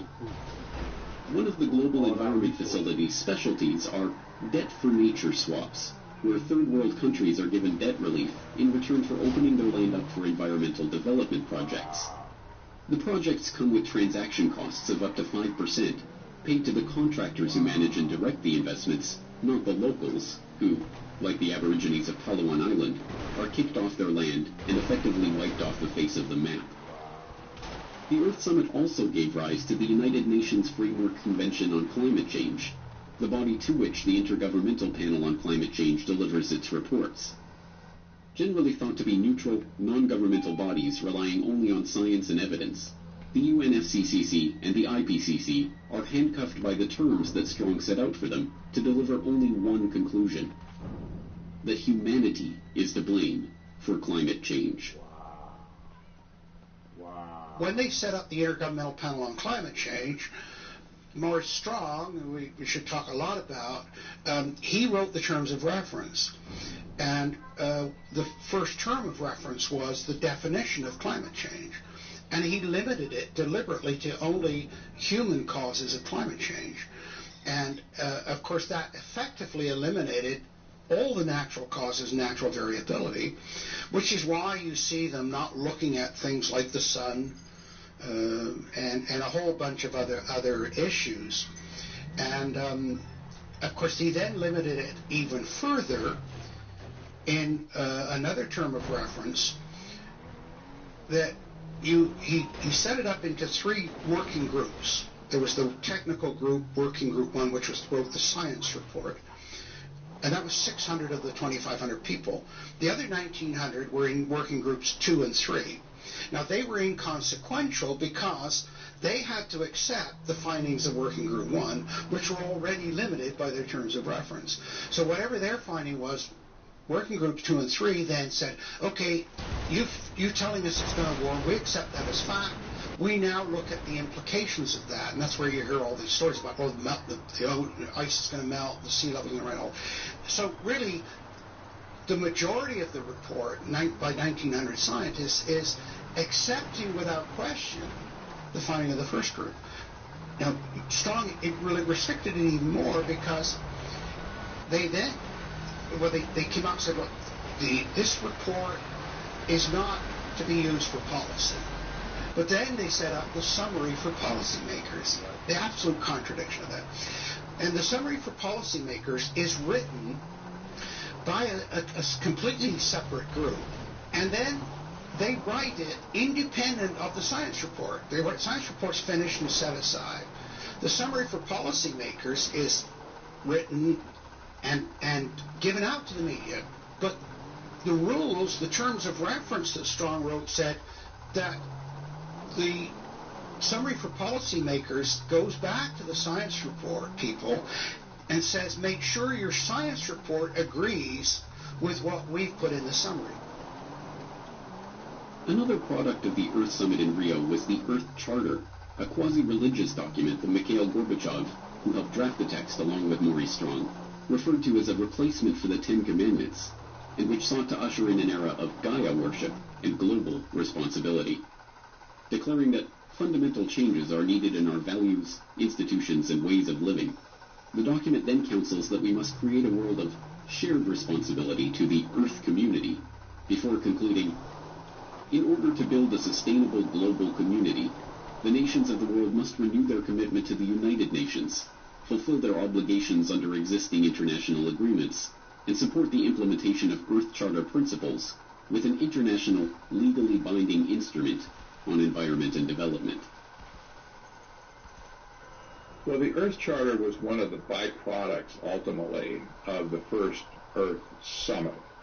I published the Earth Charter in the appendix of my book, Technocracy Rising, the Trojan Horse of Global Transformation, just so people could see this with their own eyes, what it says.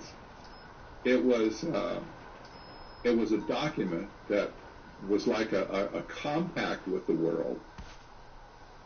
It was a very religious, humanistic document that tried to unify the world into a single concept of globalization.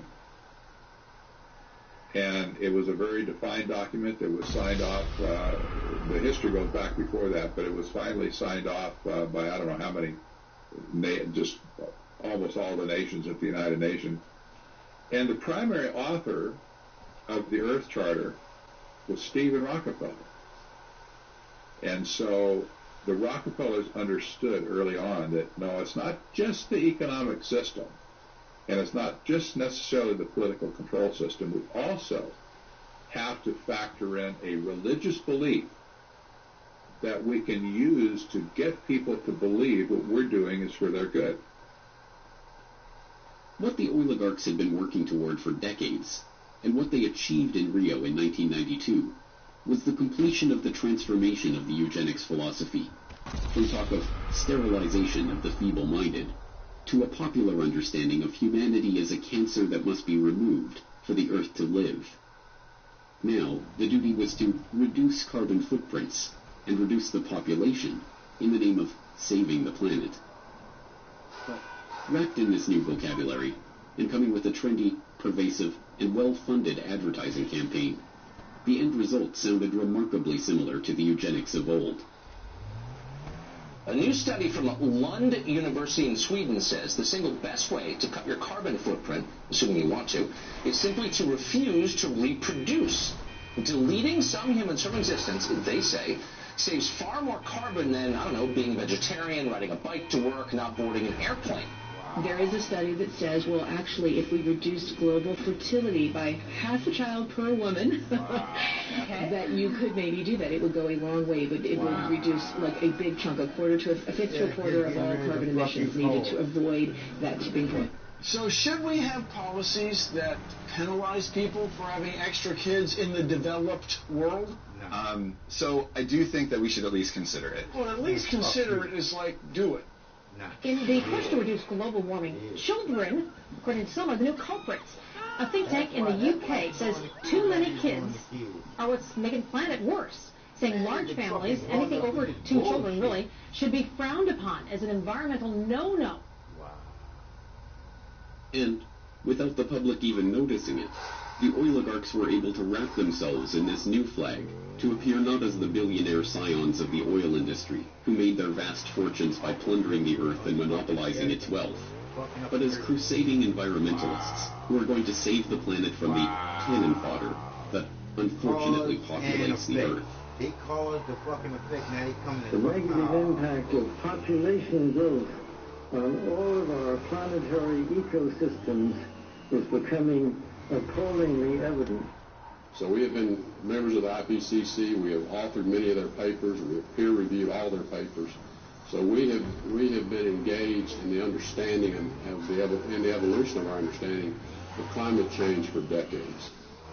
At Saudi Aramco, we strive to continually reduce the environmental impact of our operations, from oil well to consumer, and our support for the Oil and Gas Climate Initiative that strives to be a catalyst for practical action on climate change through collaboration on technology and best practices. We have a common reason. We care about environment. We think that together we can do better. We have the competencies, we have the strength, we have the tools to do good things in this field. Technology that will be developed through this investment fund of $1 billion will help us in the long term to reduce emissions. We want to build an ecosystem of innovation on this issue, working together. Putting our forces together, we can bring pragmatic and concrete solutions. And even today, the masses, outraged over the carnage that big oil has wrought, are content to have that outrage directed by the very oligarchs they seek to oppose.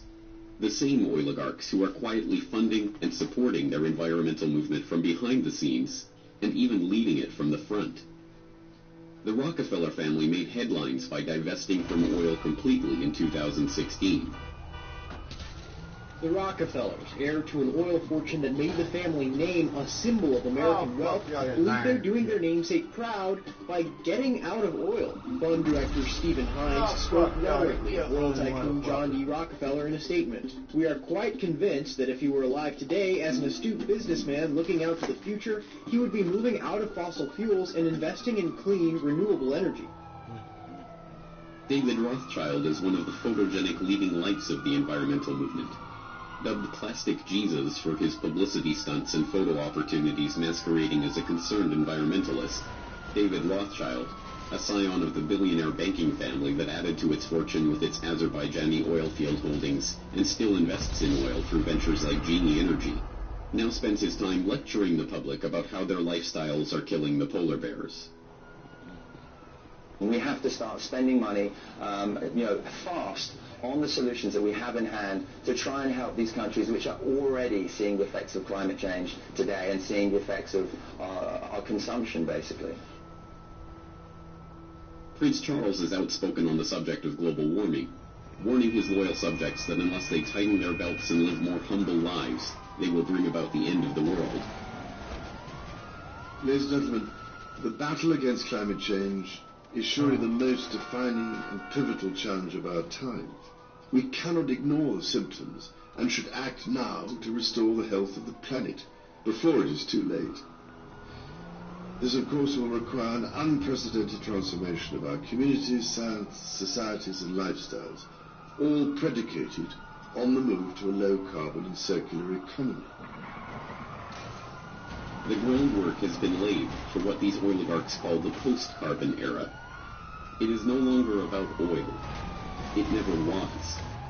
It is about control.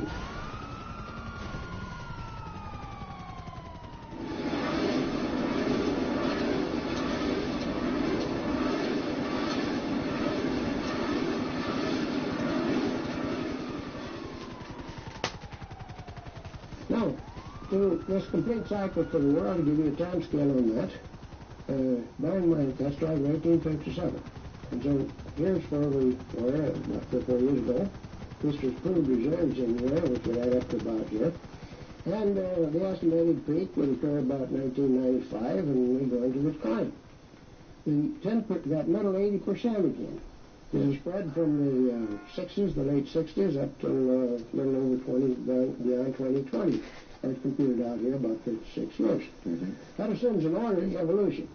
That says that child-born, say, within the last 10 years, would probably see the world consume most of its oil if he lives a normal life. That's one thing. Today, Marion King Hubbert is best known as the Shell oil researcher who gained notoriety in the 1950s for predicting that the U.S. would achieve its peak production of petroleum by 1970, and that almost all of the planet's oil supplies would be exhausted by 2020.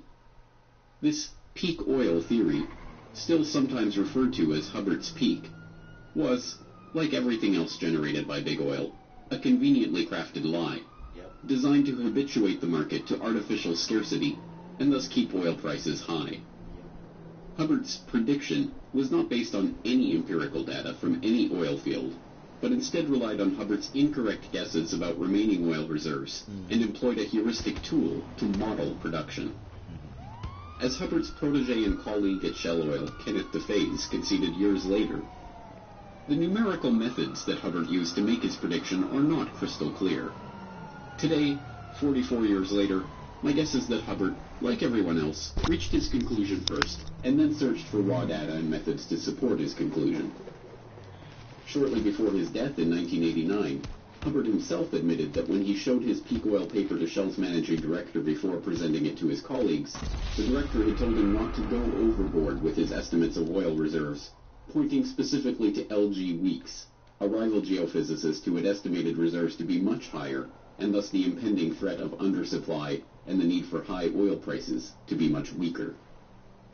But although today Hubbert is remembered almost exclusively for his peak oil thesis, he was in fact involved in a much larger, lifelong project, helping to codify and incorporate a movement that, much like eugenics, was wildly popular nearly a century ago, fell out of favor in polite society, and yet continues today under other names. That movement was called technocracy. Hello, I'm Arvid Peterson, and this is the first of a two-part presentation on technocracy, an alternative social system. These programs are not intended to entertain or amuse you, nor are they meant to scare you. We are making a new approach. It is not political, financial, philosophical, legal, religious, or moral. It is a technological approach. Technocracy is the scientific answer to America's social problems. And technocracy is a new design for social operation that is based upon science. It is the vehicle by which we can move into a new era for better living.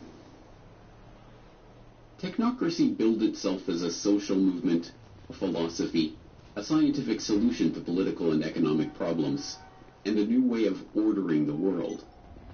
But at base, it is an idea for a new international economic order, one to be designed and managed down to the most minute detail by a select few, the technocrats.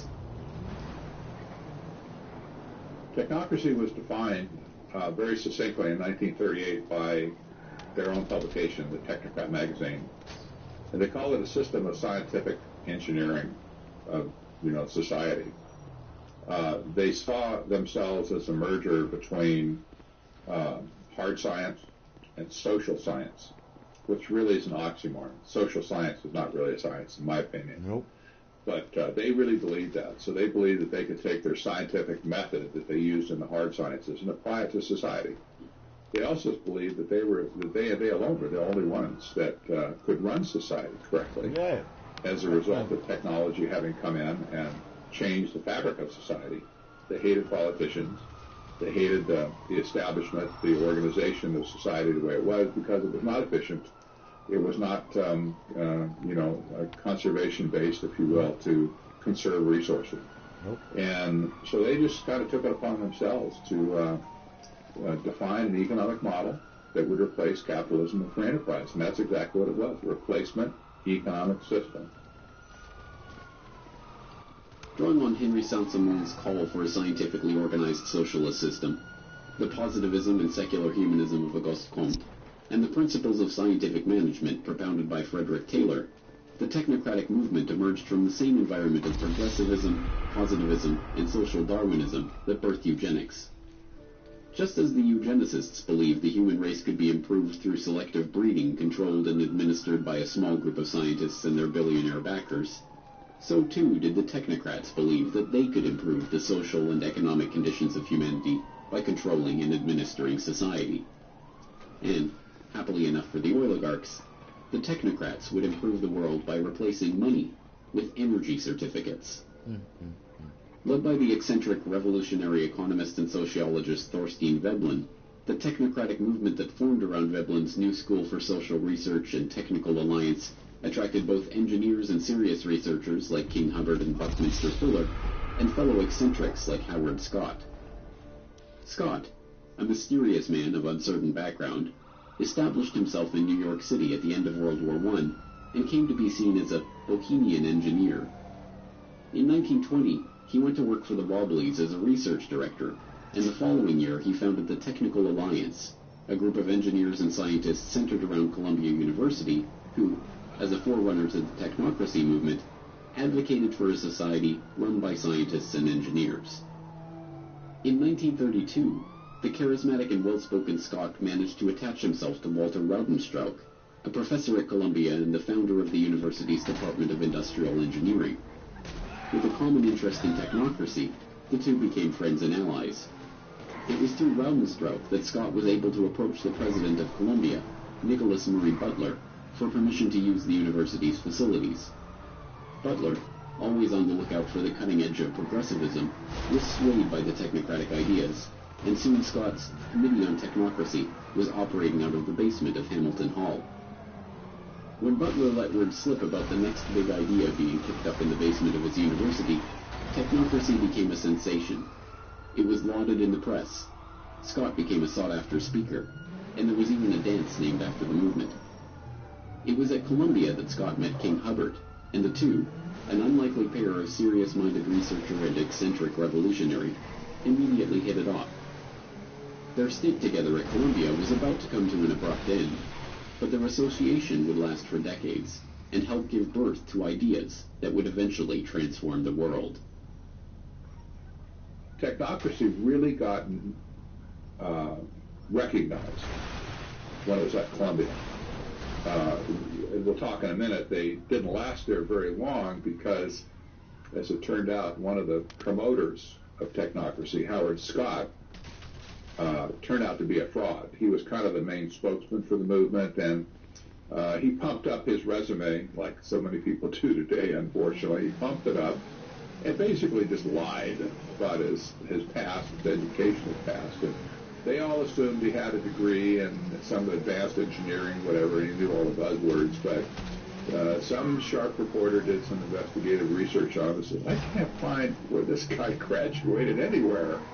And when Columbia found out that the guy was a fraud, they realized that Butler's ego got involved and said, man, these people have played me. And so he kicked them all out. Just boom, drop kicked them right out and said, get out of my building. And they all left and scattered. And the technocrats that were left at Columbia, which there were several of them that were professors at Columbia at the time, they just zipped their lips, shut up, went back to work, figured out, I want to keep my job. I'm just going to, not ever mention technocracy again. It didn't mean they stopped believing, but they didn't talk about it for a very, very long time at Columbia. Disgraced, evicted from Columbia, and with the Committee on Technocracy disbanded almost as quickly as it had come together, Scott found himself at a personal low. Penniless and with an old debt having caught up to him, he had only one person he could rely on, M. King Hubbard. Hubbard let Scott live in his Greenwich Village apartment and paid out of his own pocket to file the Articles of Incorporation for Technocracy, Inc., a new membership organization that would carry on the principles of technocracy. The first step, of course, was to define precisely what those principles were. Hubbard got to work penning the Technocracy Study Course, the Bible of the technocracy movement. In it, Hubbard laid out the vision of an abundance of physical wealth on a continental scale for the use of all continental citizens, which, he warned, can only be accomplished by a continental technological control, a governance of function, a technate. The technocratic system was to be structured around a new monetary paradigm, one based not on dollars and cents, but energy certificates representing the nation's net energy expenditure. These certificates would be denominated in joules and issued based on a net energy budget deemed appropriate by the technocratic state's governing scientists. Citizens would be issued an equal share of the nation's certificates and make their purchases with them, and the information about these purchases would be relayed back to the central planning body for analysis. By this method, the technocrats could, in the words of one proponent, create a thermodynamically balanced load of production and consumption, thereby doing away with unemployment, debt, and social injustice. In the Technocracy Study Course, Hubbard, like a good technocrat, laid out the exact conditions that would need to be met for this vision to come to pass.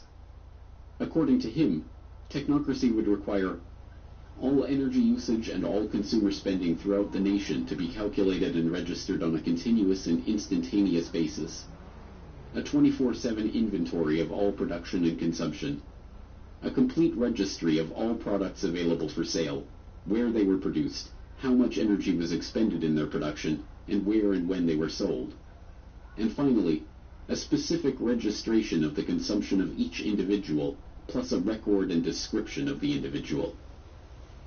Hubbard's vision was not just that of a totalitarian society in which every detail of every interaction was recorded and reported to a central authority, but, for the 1930s, the concept of continuously and instantaneously updated registries of every good in the economy was not just audacious, but borderline insane. Nevertheless, suffering through the Great Depression, the American people were willing to listen to any ideas to replace the current system that had so obviously failed them, no matter how outlandish. Technocracy, Inc. did attract a following, swelling into the tens of thousands later in the decade. But Scott's eccentric ways, compelling members to salute him in public and delivering rambling radio addresses, ultimately led to the movement's long, slow decline in relevance. Hubbard never repudiated the concept of technocracy, but when he joined Shell as a researcher, he resigned his position on the board of Technocracy Inc. and avoided direct mention of the organization. The technocrats had sketched the outlines of a completely ordered and controlled society, one in which energy is the fundamental measure of value and all consumption and production is meticulously analyzed by a central authority. Technocracy Inc. still exists to this day, but the language and thinking of the technocrats has, like eugenics, undergone a metamorphosis. And, also like eugenics, the name may have faded into obscurity, but the idea lives on in the hands of the oligarchs. Would you live in a greener lifestyle if you could make money from it? That may be possible if a government proposal for personal carbon emissions allowances is implemented. Under this scheme, everyone in the UK would be allocated an annual carbon allowance. Stored electronically, rather like a supermarket loyalty card, points would be deducted every time we buy or use non-renewable energy. For example, using electricity to power appliances in the home. Or travelling somewhere by plane. Or even buying petrol for your car on the forecourt. Now, any points left over could then be sold back to a central bank, are you still with us? And people who need more, like motorists who had used their allocations, could then pay for a top-up. Carbon rationing, carbon trading, carbon taxes, cap and trade. Just as the technocrats of old envisioned a new economic order based on energy and governed by the dictates of scientists and engineers, so too does this modern form of technocracy envision an economic order in which energy is budgeted, priced, and traded by intergovernmental panels of scientists and the political caste that grows up around these institutions. The Environmental Protection Agency is not a frivolous agency. It is created to, yes, to regulate carbon dioxide emissions. And I have been saying to the West Virginia Coal Association, which for the most part doesn't believe in climate science. They don't believe there's a climate problem. And I have been saying to them for a number of years that that's wrong. In my judgment, the science is true. The science is unequivocally true. And that there is a price to carbon in their future. I said this a couple of months ago. There's a price to carbon in their future. But I believe that the cap and trade approach is the essential first step, partly because it is the only basis upon which we can envision a truly global agreement, because it's very difficult to imagine a harmonized global tax. A carbon tax, or any other way of putting a carbon price, is actually, from an economic point of view, the most effective and efficient way to do this. Okay, you can regulate and you can do, all kinds of things, but nothing is as strong a market signal to the private sector as a carbon price, whether that be a carbon tax or whether it be a cap and trade, which is what California is doing, or any of the other measures that ultimately give you a carbon price. But that is the simplest, cleanest, most powerful signal. So if that's possible, I'm with you. These measures are sold to the public as a way of penalizing the big oil interests that have spent the last century monopolizing the world's key resources and plundering the earth in the pursuit of profit. What they do not understand, because it has been deliberately obscured, is that it is these very interests that have been instrumental in creating these schemes in the first place. It's my understanding that back in 1997, when you were vice president, Enron's CEO, kNOw, was involved in discussions with you at the White House about helping develop this type of policy, this trading scheme. And is that accurate? Is it inaccurate? It's been reported. I don't know, but I met with kNOw, as lots of people did, before anybody knew that he was a right. And clearly, you could see why so many of us are concerned about this type of cap and trade energy tax that would be literally turning over this country's I didn't know him well enough to call him Kenny Boy. Well, but you knew him well enough to help devise this trading scheme. In the early 1990s, Enron, the disgraced Texas-based energy trading company that turned out to be a complete fraud, spearheaded the EPA's $20 billion cap-and-trade program for sulfur dioxide, promptly becoming the largest trader in that market. As a follow-up, the company, led by Ken Lay, began lobbying the Clinton administration, and particularly Vice President Al Gore, to create a similar market for carbon dioxide. Making lavish contributions to environmental groups like the Nature Conservancy, whose climate change project argued for restrictions on carbon emissions, Enron then hired Christopher Horner, a former staffer on Senator Joe Lieberman's Environment Committee, to lobby for an international treaty that would restrict emissions and allow for trading in emission rights. They were joined in this quest by Goldman Sachs, the infamous Wall Street investment bank known today for the revolving door between the firm and the U.S. Treasury, who helped establish the Chicago Climate Exchange as the first North American emissions trading platform. In 2004, Al Gore, who has spent the last 2 decades lobbying for the creation of a carbon trading market, founded Generation Investment Management, an investment management partnership that sells carbon offsets, with David Blood, the CEO of Goldman Sachs Asset Management, who stepped down from his position with Goldman to go into business with Gore. By the end of the decade, Gore was already being hailed as a candidate to become the world's first carbon billionaire. Gore himself is an oligarch. His father, Al Gore Sr., was a close friend of Armand Hammer, the oil tycoon behind Occidental Petroleum.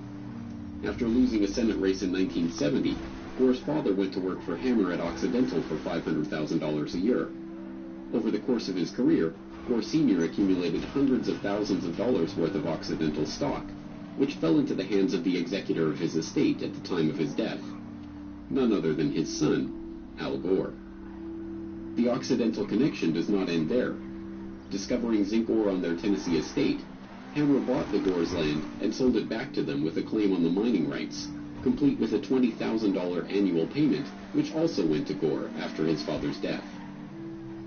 In 2013, Gore earned $100 million from the Qatari government on the sale of his current TV venture, and then was surprised when reporters were more interested in discussing his oil money than his new book on the global warming cause. But Gore's story is only an example of a larger phenomenon. In 2006, the United States Climate Action Partnership was formed to create a call for action to cut down on carbon emissions.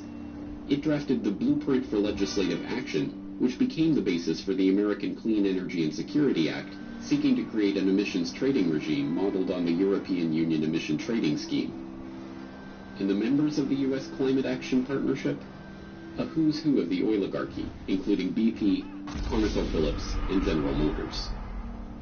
Carbon taxes and carbon trading have proven to be a hard sell for an increasingly wary public, but with the Paris Agreement of 2015, the world saw the biggest step yet towards this technocratic future of energy control and carbon rationing. No surprise, then, that the summit itself was sponsored by and prominently supported by Big Oil. What's your position, and what message would you send to the president? Well, we have been clear in our support of the climate agreement in Paris. We're part of the Oil and Gas Climate Initiative with 10 of the big companies in the world who are working towards projects and technologies that are needed. I think we all want to know how the formula will work, but I think the concept of Paris needs to stay in everybody's mind on the issues of we've got to transition the world to a lower carbon forms of energy. I have no doubt it will happen. Yes, I think that what happened in Paris is very, very important. And Mr. Ban Ki-moon underlined that yesterday, that is important not only for the planet, not only for our citizens, not only for our children, it is important for the business. But using energy as the new metric of value for the post-carbon economy is just one element of the neo-technocratic vision. When Hubbard wrote his Technocracy study course, he made it clear that technocracy could not come to fruition without 24/7 surveillance of all energy usage and a continuous stream of data about all goods being produced by and consumed by society. But whereas in the 1930s such a system must have seemed like a delusional flight of fancy, today it is already being implemented. By now, you may have heard the term Internet of Things. Sounds interesting, but what does the Internet of Things actually mean? IoT is an evolution of mobile, home, and embedded applications that are being connected to the Internet, integrating greater compute capabilities, and using data analytics to extract meaningful information. Billions of devices will be connected to the Internet, and soon, hundreds of billions of devices. As related devices connect with each other, they can become an intelligent system of systems. And when these intelligent devices and systems of systems share data over the cloud and analyze it, they can transform our businesses, our lives, and our world in countless ways. Why create a smart city? Well, smart cities are more responsive to citizens, and they help reduce environmental impact. They're more cost-effective and they're safer. Smart cities make people happier and more connected to their community. Cities are becoming increasingly instrumented. Sensors that enable the capture of all sorts of data are being integrated across city systems, providing critical information on city activity and operations. Sensors on a bridge transmit data on its physical condition. A camera on a freeway relays traffic flow. And digital meters record water and energy usage in real time. Mobile and social channels enable local governments and citizens to communicate with each other, creating yet another source of useful data. Advanced analytics can now readily identify trends and patterns within these massive amounts of data. Information can be integrated, gathered and shared via dashboards, visualizations, and alerts to facilitate understanding and collaboration across systems, agencies, and groups. This department store in Bundang has introduced a new way to shop. With its smart shopper system, customers pick up a small scanner and tag the items they want to buy. It eliminates the hassle of having to carry heavy items in a shopping basket, not to mention the hassle of having to get them home. After you pay for the items at an automated kiosk, the goods are delivered right to your home. Before, I had to wait in long lines at the checkout, but now I can use the smart shopper system to pay. It's really quite convenient. Aside from their convenience to shoppers, the system also helps stores gather data about their customers' shopping habits. The smart home communicates with the grid and enables consumers to manage their electricity usage. By measuring a home's electricity consumption more frequently through a smart meter, utilities can provide their customer with much better information to manage their electricity bills. Inside the smart home, a home area network, or HAN, connects smart appliances, thermostats, and other electric devices to an energy management system. With the smart meters, they'll be able to tell exactly what's going on in your home at any, down to a microsecond, based upon 24/7 communication with all of your appliances, which will also in the future, if this goes through fully and if there's not a public backlash, all of your appliances will need to have a wireless transmitter on them, and they'll need to be, certified under some smart, program. So this means that not only, just stepping aside from one moment to the health issue, this means that not only is your smart meter emitting on average of 13,000 microwave pulses per day, but every one of your appliances is going to be doing the same thing because it will be needed to be communicating with the smart meter itself.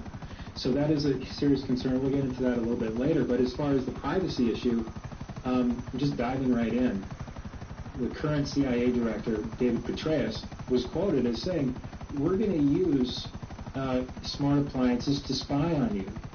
And it's almost like, and he was later down in the article, and it's very just putting it out there. It's kind of like, it's getting to a point now, James, I'm sure you're seeing this, is like, it's just getting more and more in your face, and it's kind of like this collective force of the controllers. They're lying to us, but they want to keep us honest. What kind of fucking bullshit is that? They're lying to us, but they want to keep the people honest. What the fuck, y'all? Bully sort of way. Government shit is bullshit. Once again, we are being asked to believe that the vested corporate interests that are rolling these technologies out in a coordinated fashion are doing so for the benefit of the public. That this technology is to help save the Earth. And once again, we are being duped. The technocratic agenda is not about saving the Earth. It is not about helping the public. It is not even about making money. It is about complete control over every aspect of our daily life. So there's two levels, and the way I look at technocracy, there's two levels operating at the same time. There's the operational side of it that has to do with things like smart grid, that has to do with things like various technocratic innovations. Surveillance is another big hot button for technocracy. These are operational issues. From a strategic point of view, which is where the Rockefeller type people operate, it's a different view of where it's headed. On an operational level, it's headed towards scientific dictatorship. And you don't have to be a visionary to figure that one out really anymore. You don't. It's there. But on a strategic basis, what's happening is that there's a massive resource grab going on all over the planet. And when I say resource grab, you have to put yourself in Rockefeller's shoes, and the banker's shoes, the Rothschild shoes, whatever, and say, what do you do when money wears out? What do you do? When you sucked all the value you can out of the monetary systems you created, what's left? Well, you and I don't think about those sort of things because we don't have that much money, but these people at the top, especially the bankers, I'm sure they stay up at night thinking, what's after money? What comes after money? The Rockefeller family, especially, has always been a resource-intensive family. That's what oil was all about in the first place. It was a resource, and they understood that energy would be the most important factor in the world over any other type of resource. They understood that. That's why they wanted to create a monopoly over energy. Well, today, as money has been sucked dry, the only thing left to do is to make a grab for the resources themselves. And that's what sustainable development is all about. Is taking the resources of the world away from you and me, away from private companies that aren't part of the clique, if you will, and putting them into a global common trust that will be managed by them for their benefit. This is really nothing more than neo-feudalism, again, where the resources are owned by a few and everybody else gets to operate with those resources at their pleasure and discretion. The technocrats and the functionaries of this agenda, like Hubbard and his colleagues in Technocracy Inc., pioneered this idea because they believed that they, the technocrats and engineers, would be able to solve the world's problems. But the oligarchs and bankers who funded their ideas into existence did so because it would help them to become the rulers of a system so perfectly crafted that no resource, no commodity, no person would be beyond their control. And now, in the 21st century, that technocratic vision is coming into view. And it is being helped along by a public that believes the post-carbon future represents the end of the oligarchy. They couldn't be more wrong.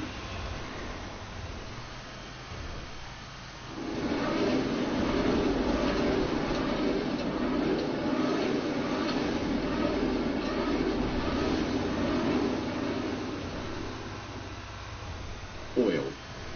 It was never about oil. It was about control. Control over energy and production and consumption. Control over the world's resources. Control over the population. Control over humanity itself. Every other thing that the elite put forward is nothing more than a pretext for what they've been after since the beginning. So as I cover in Tragedy and Hope 101, I discuss this concept of the elite seeking to rule all habitable portions of the world, and they don't want to secure that so that they can then have it taken away from them. So they come up with pretexts that they can sell both to the public but also to the administrative class that justifies what it is that they're trying to do. They need to. So whether it's global warming hysteria, or whether it's technocracy, or whether it's Agenda 2030, or whether it's eugenics, there's a common thread that runs through all of this. And that common thread is the desire to consolidate and exercise coercive power. In the case of eugenics, it's the desire to consolidate and exercise the ultimate power, which is the power over who ultimately is going to live or die, who will be permitted to exist in the gene pool from here forward. The picture is bleak, and made all that much bleaker by the fact that so many have been duped into believing that the oligarchs' ultimate agenda, an agenda of technocratic control, micromanagement of our daily lives, and, ultimately, the elimination of the cannon fodder from the gene pool, is in fact in their own best interest. The oligarchs, shielded behind their smokescreen of sustainable development and post-carbon economy, are closer than ever before to achieving their true goal of total control. But if the people perish from lack of knowledge of this agenda, then understanding is the first step toward the solution. It's hard to fight an enemy that you don't recognize or can't see. That's the biggest problem in the world today, in my opinion, is that people have no visibility whatsoever of this issue. They've covered their tracks so well that nobody can see them. How can you fight an enemy that you don't know? I think the famous Chinese general Sun Tzu brought that up hundreds of years ago. You can't fight an enemy that you don't know. First, we have to recognize who the enemy is. The big oil conquered the world because monopolization of all resources on the planet is the goal. And to get to that goal, you have to monopolize the energy aspects of people around the planet, but you also have to control the food, the actual energy for the human beings whose energy you want to control. If you control those two aspects, the green revolution and the gene revolution, then you're able to control the entire planet, every resource on it, and basically extinguish freedom for the rest of history. So how big oil conquered the world was already done in the movie. Why big oil conquered the world has to do with the complexities of controlling populations, not for money, because these are the people that print money out of nothing and charge us for it. So really, it's a study of power. So why did they want to do this to the rest of us? Because they could, and because we were tolerant so far and haven't resisted enough to make it stop. So that's where we find ourselves today, becoming informed on the history so that we can actually plot our course in the future to map or chart out a course and actually get to some place that resembles cognitive liberty and physical freedom and justice for all. Big oil, big pharma, genetic engineering, the green revolution, the environmental movement, eugenics, technocracy. Not one person in 1,000 can detail the historical development of these ideas or the people and the agenda that connects them. But if you have watched this documentary, you are now that one person in 1,000. The question is, what are you going to do with this information? As the oligarchs' quest for total control comes into view, it's difficult to remember that it all started a century and a half ago with Devil Bill Rockefeller, a 2-bit snake oil salesman always on the run from the last group of marks he managed to con. In a way, nothing has changed but the scope of the con and the number of marks who have fallen for the routine. But now that you know the snake oil that is being fed to the public, the only question that matters is, are you going to drink it? Down in Pennsylvania, there is plenty oil, they say, petroleum, petroleum, we must all have some. The oily fever, don't you see, infects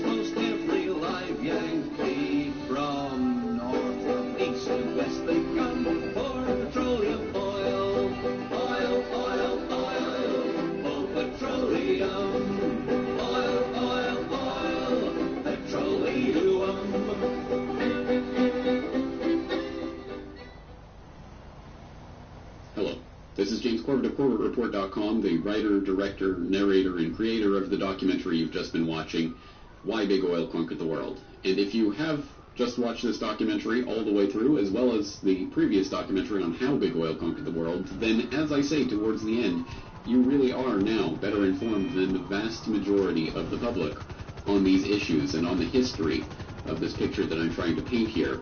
And the real question is, what are we going to do with this information? Well, the first thing I'd like to encourage you to do is to go to CorbettReport.com/bigoil. That is the destination where you will be able to find audio and video copies of the entire documentary, How Big Oil and Why Big Oil Conquered the World, all there for your free download and perusal, and as a handy link that you can share with others if and when you're ready to start sharing this information. But perhaps the most important part of CorbettReport.com/bigoil is the hyperlinked transcript. Everything that is said in this documentary, including sources to all the source documents from which this information came, is in that transcript. It is a very important tool for people to use when you are ready to start delving into this information in greater detail, because as much ground as I was able to cover in the 3 hours of this combined documentary, there's still so much more that needs to be said and so much more information that helps to color in this image that I've only sketched the broad outlines of here. And the transcript, along with the hyperlinks to source documentation, is a good way to start filling in the different pieces of this puzzle. But it doesn't end there, and I'm not going to end the story there, because I could have easily made several documentaries instead of just this one and trying to condense it all into one. There's so much more that needs to be said, and certain things that only appear in the documentary for 1 or 2 minutes can and should be developed into entire hour-long explorations.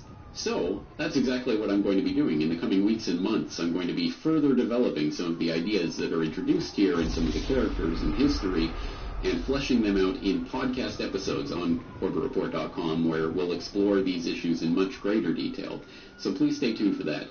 And as I say, once you've started getting into this research and looking at some of the source documents, and you are familiar with this material and you want to share it with others, then CorbettReport.com/bigoil is the place to go and the place to send people to for that exploration. Other ways that you can help with this work, rather than simply spreading the information, which is the first and foremost and most important thing, but also I will be doing interviews on this subject and on this documentary. So if you have a favorite radio program or podcast or whatever it is that you listen to or enjoy, and you'd like to hear me on there being interviewed about this, please do send your suggestions into those various hosts to have me on, and that would be appreciated. The other thing you can do is to get physical hard copies of this, because there are people out there who don't trust anything they see on the internet, but if it's on a physical disc, they'll be more receptive to it. Well, that's fine, and other people just want a physical hard copy of it. Well, you can purchase a physical hard copy of the documentary, both How Big Oil Conquered the World and Why Big Oil Conquered the World. They're available in a 2-DVD set that is now available from CorbettReport.com for $20 US. That includes shipping and handling anywhere in the world. It's 2 discs. It's the 3-hour documentary in complete form here. So that is a valuable resource as well, and I, as always, highly encourage you to make copies of this and hand it out to everyone and anyone, friends and neighbors and coworkers and total strangers and anyone else who you think might be receptive to this information, because this is a huge, huge topic, and no one of us has all the pieces to this puzzle. It is only through all of us coming at this material from our different perspectives and experiences with our different knowledge bases that we'll be able to really construct the big picture of what's happening here. So, as I say, lots more coming on this material in the coming weeks and months to help flesh this out at CorbettReport.com. But in the meantime, please do go to CorbettReport.com/bigoil for all of the information regarding this documentary. I think it's the most important information that we can be talking about right now, and I hope that you'll join me in that conversation at CorbettReport.com/bigoil. Thank you.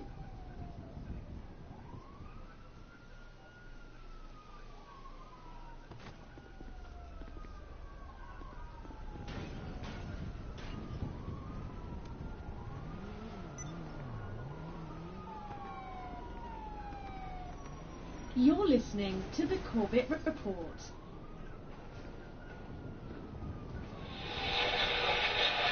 High oil prices helped ExxonMobil boost its profits to nearly $11 billion in the latest quarter. Shell is the latest oil company to report a big rise in profits thanks to higher oil prices. The ability of speculators to profit is surely dwarfed by the ability of oil-producing nations to profit from a higher price of oil. Maybe the easiest way for these guys to make the money, manipulate oil back above $50, even $60. Oil. From farm to pharmaceutical, diesel truck to dinner plate, pipeline to plastic product, it is impossible to think of an area of our modern-day lives that is not affected by the petrochemical industry. The story of oil is the story of the modern world. Parts of that story are well known. Rockefeller and Standard Oil, the internal combustion engine and the transformation of global transport, the House of Saud and the oil wars in the Middle East. Other parts are more obscure. The quest for oil in the outbreak of World War I, the petrochemical interests behind modern medicine, the big oil money behind the Green Revolution and the Gene Revolution. But that story, properly told, begins somewhere unexpected.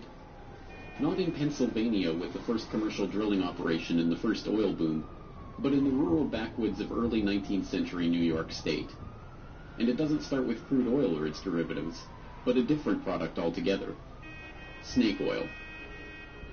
Dr. Bill Livingston, celebrated cancer specialist, was the very image of the traveling snake oil salesman.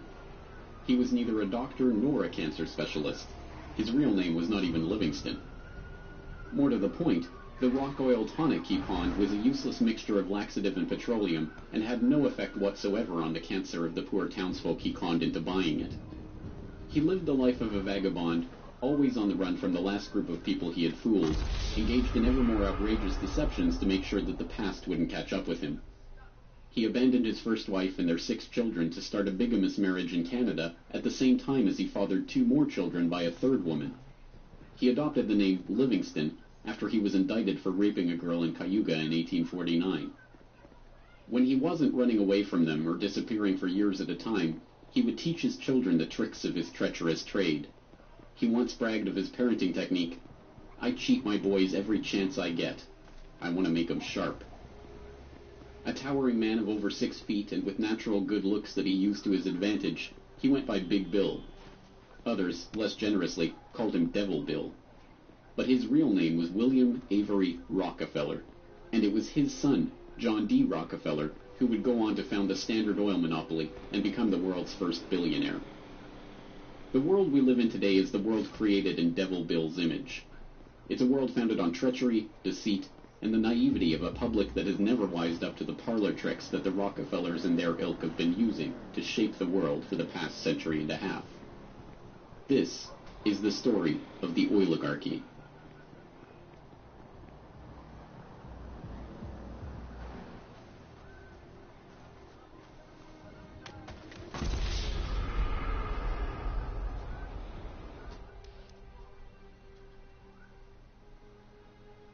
Titusville, 1857. A most unlikely man alights from a railway car into the midst of this sleepy western Pennsylvania town on the shores of Oil Creek. Colonel Edwin Drake. He's from the Pennsylvania Rock Oil Company, and he's here on a mission: to collect oil. Like Dr. Bill, Drake isn't really a colonel. The title is bestowed on him by George Bissell and James Townsend, a lawyer and a banker who started the Pennsylvania Rock Oil Company after they discovered they could distill the region's naturally occurring Seneca oil into lamp oil or kerosene. Drake is actually an unemployed railroad conductor who talked himself into a job after staying at the same hotel as Bissell the year before. Calling him a colonel, it is hoped, will help win the respect of the locals. The locals think he's crazy anyway. Seneca oil is indeed plentiful, bubbling out of seeps and collecting in the creek, but other than as a cure-all medicine or grease for the local sawmill's machinery, it's hardly seen as something valuable. In fact, it can be a downright nuisance, contaminating brine wells that supply Pittsburgh's booming salt industry. Still, Drake has a task to complete: finding a way to collect enough oil to make the distillation of Seneca oil into lamp oil profitable. He tries everything he can think of. The Native Americans had historically collected the oil by damming the creek near a seep and skimming the oil off the top. But Drake can only collect 6 to 10 gallons of oil a day this way, even when he opens up extra seeps. He tries digging a shaft, but the groundwater floods in too quickly. By the summer of 1859, he's desperate. Drake is running out of ideas, Bissell and Townsend are running out of patience, and, most importantly, the company is running out of funds. He turns to Uncle Billy Smith, a Pittsburgh blacksmith who had experience drilling brine wells with steam-powered equipment. They get to work drilling down through the shale bedrock to reach the oil. It's maddeningly slow work, with the crude equipment struggling to get through 3 feet of bedrock a day. By August 27th, they've drilled down 69.5 feet. Drake has used the last of his funds, and Bissell and his partners have decided to close up the operation. On August 28th, they strike oil. I can't bring this bitch back to the bitch. Then on Sunday, August 28, 1859, oil bubbled up the drive pipe. Uncle Billy and his son Sam bailed out several buckets of oil.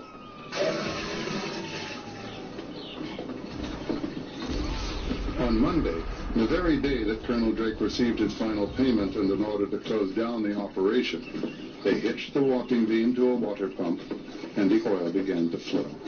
The first oil was to sell for $40 a barrel. Years later, a local newspaper interviewed Uncle Billy about the day they struck oil. I commenced drilling, and at 4 o'clock I struck the oil. I says to Mr. Drake, "Look there, what do you think of this?" He looked down the pipe and said, "What's that?" And I said, "That is your fortune."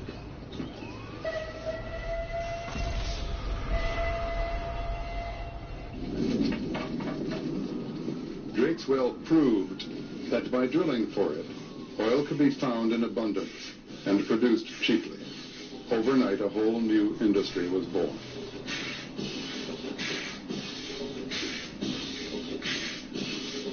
Before long, in millions of homes, farms, and factories around the world, lamps would be lit with kerosene, refined from West Pennsylvania crude. When the word came out that Drake had struck oil, the cry went up throughout the narrow valleys of western Pennsylvania. The crazy Yankee has struck oil, the crazy Yankee has struck oil. And it was the first great boom. It was like a gold rush.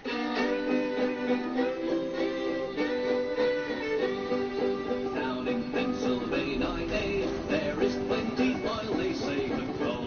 Petroleum, we must all have some. Overnight, the quiet farming backwoods of rural Pennsylvania was transformed into a bustling oil region, with prospectors leasing up flats, towns springing up from nowhere, and a forest of percussion rigs covering the land. The first oil boom had arrived. Already poised to make the most of this boom was a young up-and-coming bookkeeper in Cleveland with a head for numbers, John Davison Rockefeller. He had 2 ambitions in life, to make $100,000 and to live to be 100 years old. John D. set off to make his fortune in the late 1850s, armed with a $1,000 loan from his father, Devil Bill. Grandfather never finished high school and went to Cleveland having borrowed $1,000 from his father to start business, paid 9% interest on it incidentally. And he read about the oil business just beginning and got interested and came to realize that it was a very volatile business at the time. In 1863, seeing the oil boom and sensing the profits to be made in the fledgling business, Rockefeller formed a partnership with fellow businessmen Maurice B. Clark and Samuel Andrews, a chemist who had built an oil refinery but knew little about the business of getting his product to market. 2 years later, the shrewd John D. bought out his partners for $72,500 and, with Andrews as partner, launched Rockefeller and Andrews.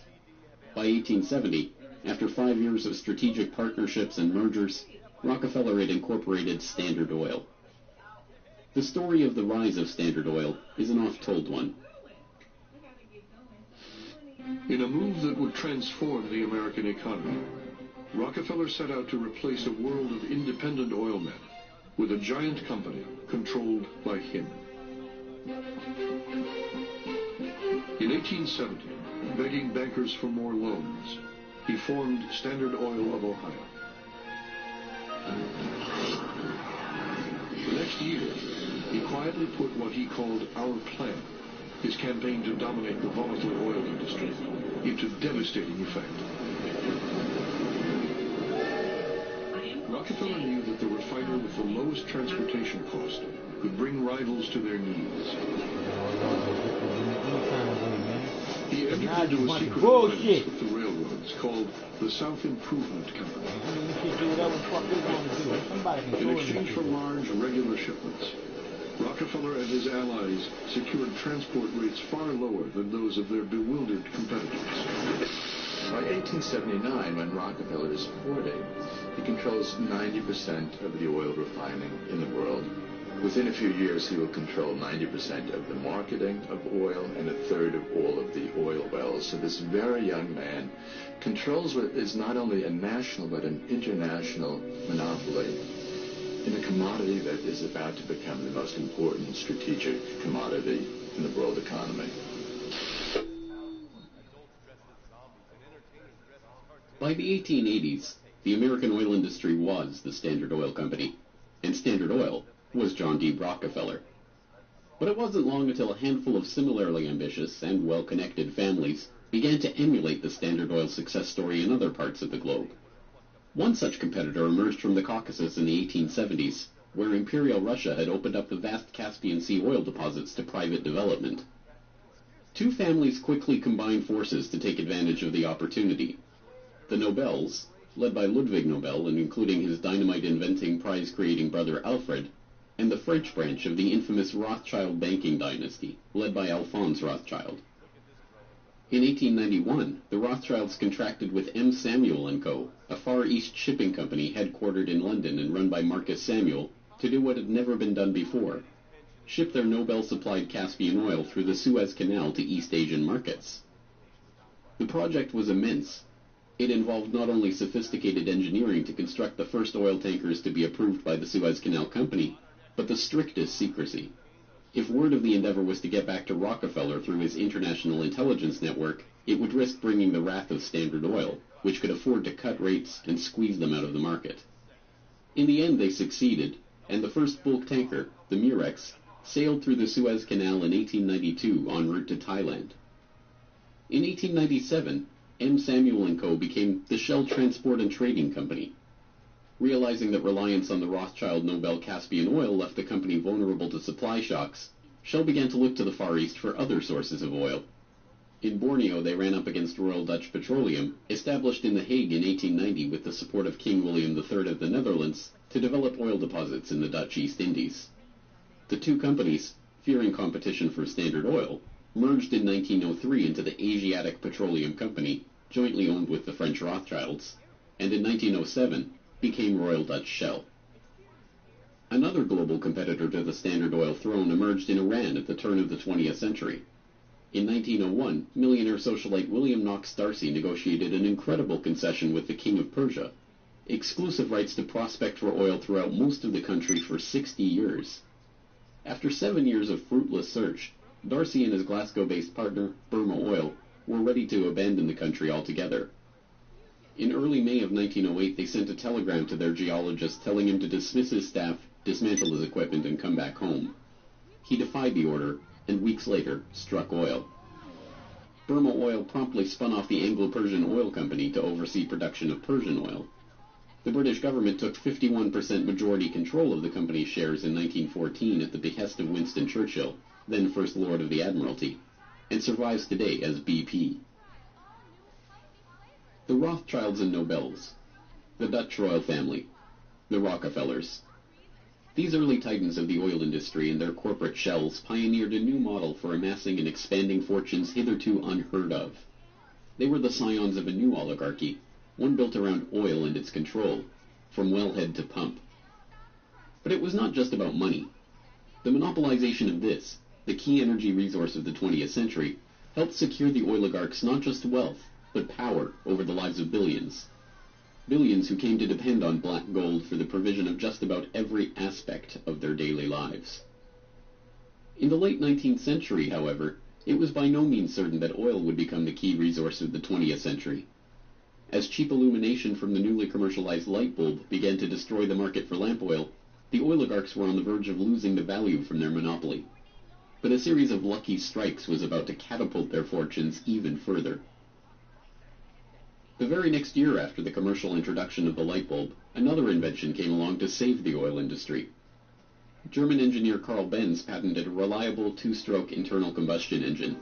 The engine ran on gasoline, another petroleum byproduct, and became the basis for the Benz motorwagen that, in 1888, became the first commercially available automobile in history. And with that stroke of luck, the business that Rockefeller and the other oligarchs had spent decades consolidating was saved. But more luck was needed to ensure the market for this new engine. In the early days of the automobile era, it was by no means certain that gas-powered cars would come to dominate the market. Working models of electric vehicles have been around since the 1830s, and the first electric car was built in 1884. By 1897, there was a fleet of all-electric taxis shuttling passengers around London. The world land speed record was set by an electric car in 1898. By the dawn of the 20th century, electric cars accounted for 28% of the automobiles in the United States. The electrics had advantages over the internal combustion engine. They required no gear shifting or hand cranking, and had none of the vibration, smell, or noise associated with gasoline-powered cars. Lady Luck intervened again on January 10, 1901, when prospectors struck oil at Spindletop in East Texas. The gusher blew 100,000 barrels a day and set off the next great oil boom, providing cheap, plentiful oil to the American market and driving down gas prices. It wasn't long before the expensive, low-range electric engines were abandoned altogether, and big, loud, gas-guzzling engines came to dominate the road, all fueled by the black gold that Standard Oil, Shell, Gulf, Texaco, Anglo-Persian, and the other oil majors of the time were drilling, refining, and selling. Perhaps John Dee's greatest stroke of luck, however, was not supposed to be luck at all. Rockefeller had come under increasing scrutiny by a public outraged by the unprecedented wealth he had amassed through Standard Oil. Muckraking reporters like Ida Tarbell began digging up the dirt on his rise to power through railroad conspiracies, secret deals with competitors, and other shady practices. The press pictured him as a colossus with bribed politicians literally in the palm of his hand. Standard Oil was a menacing octopus with its tentacles strangling the lifeblood of the nation. Hearings began, investigations were launched, lawsuits were brought against him, and then, finally, in 1911, the Supreme Court made a monumental decision.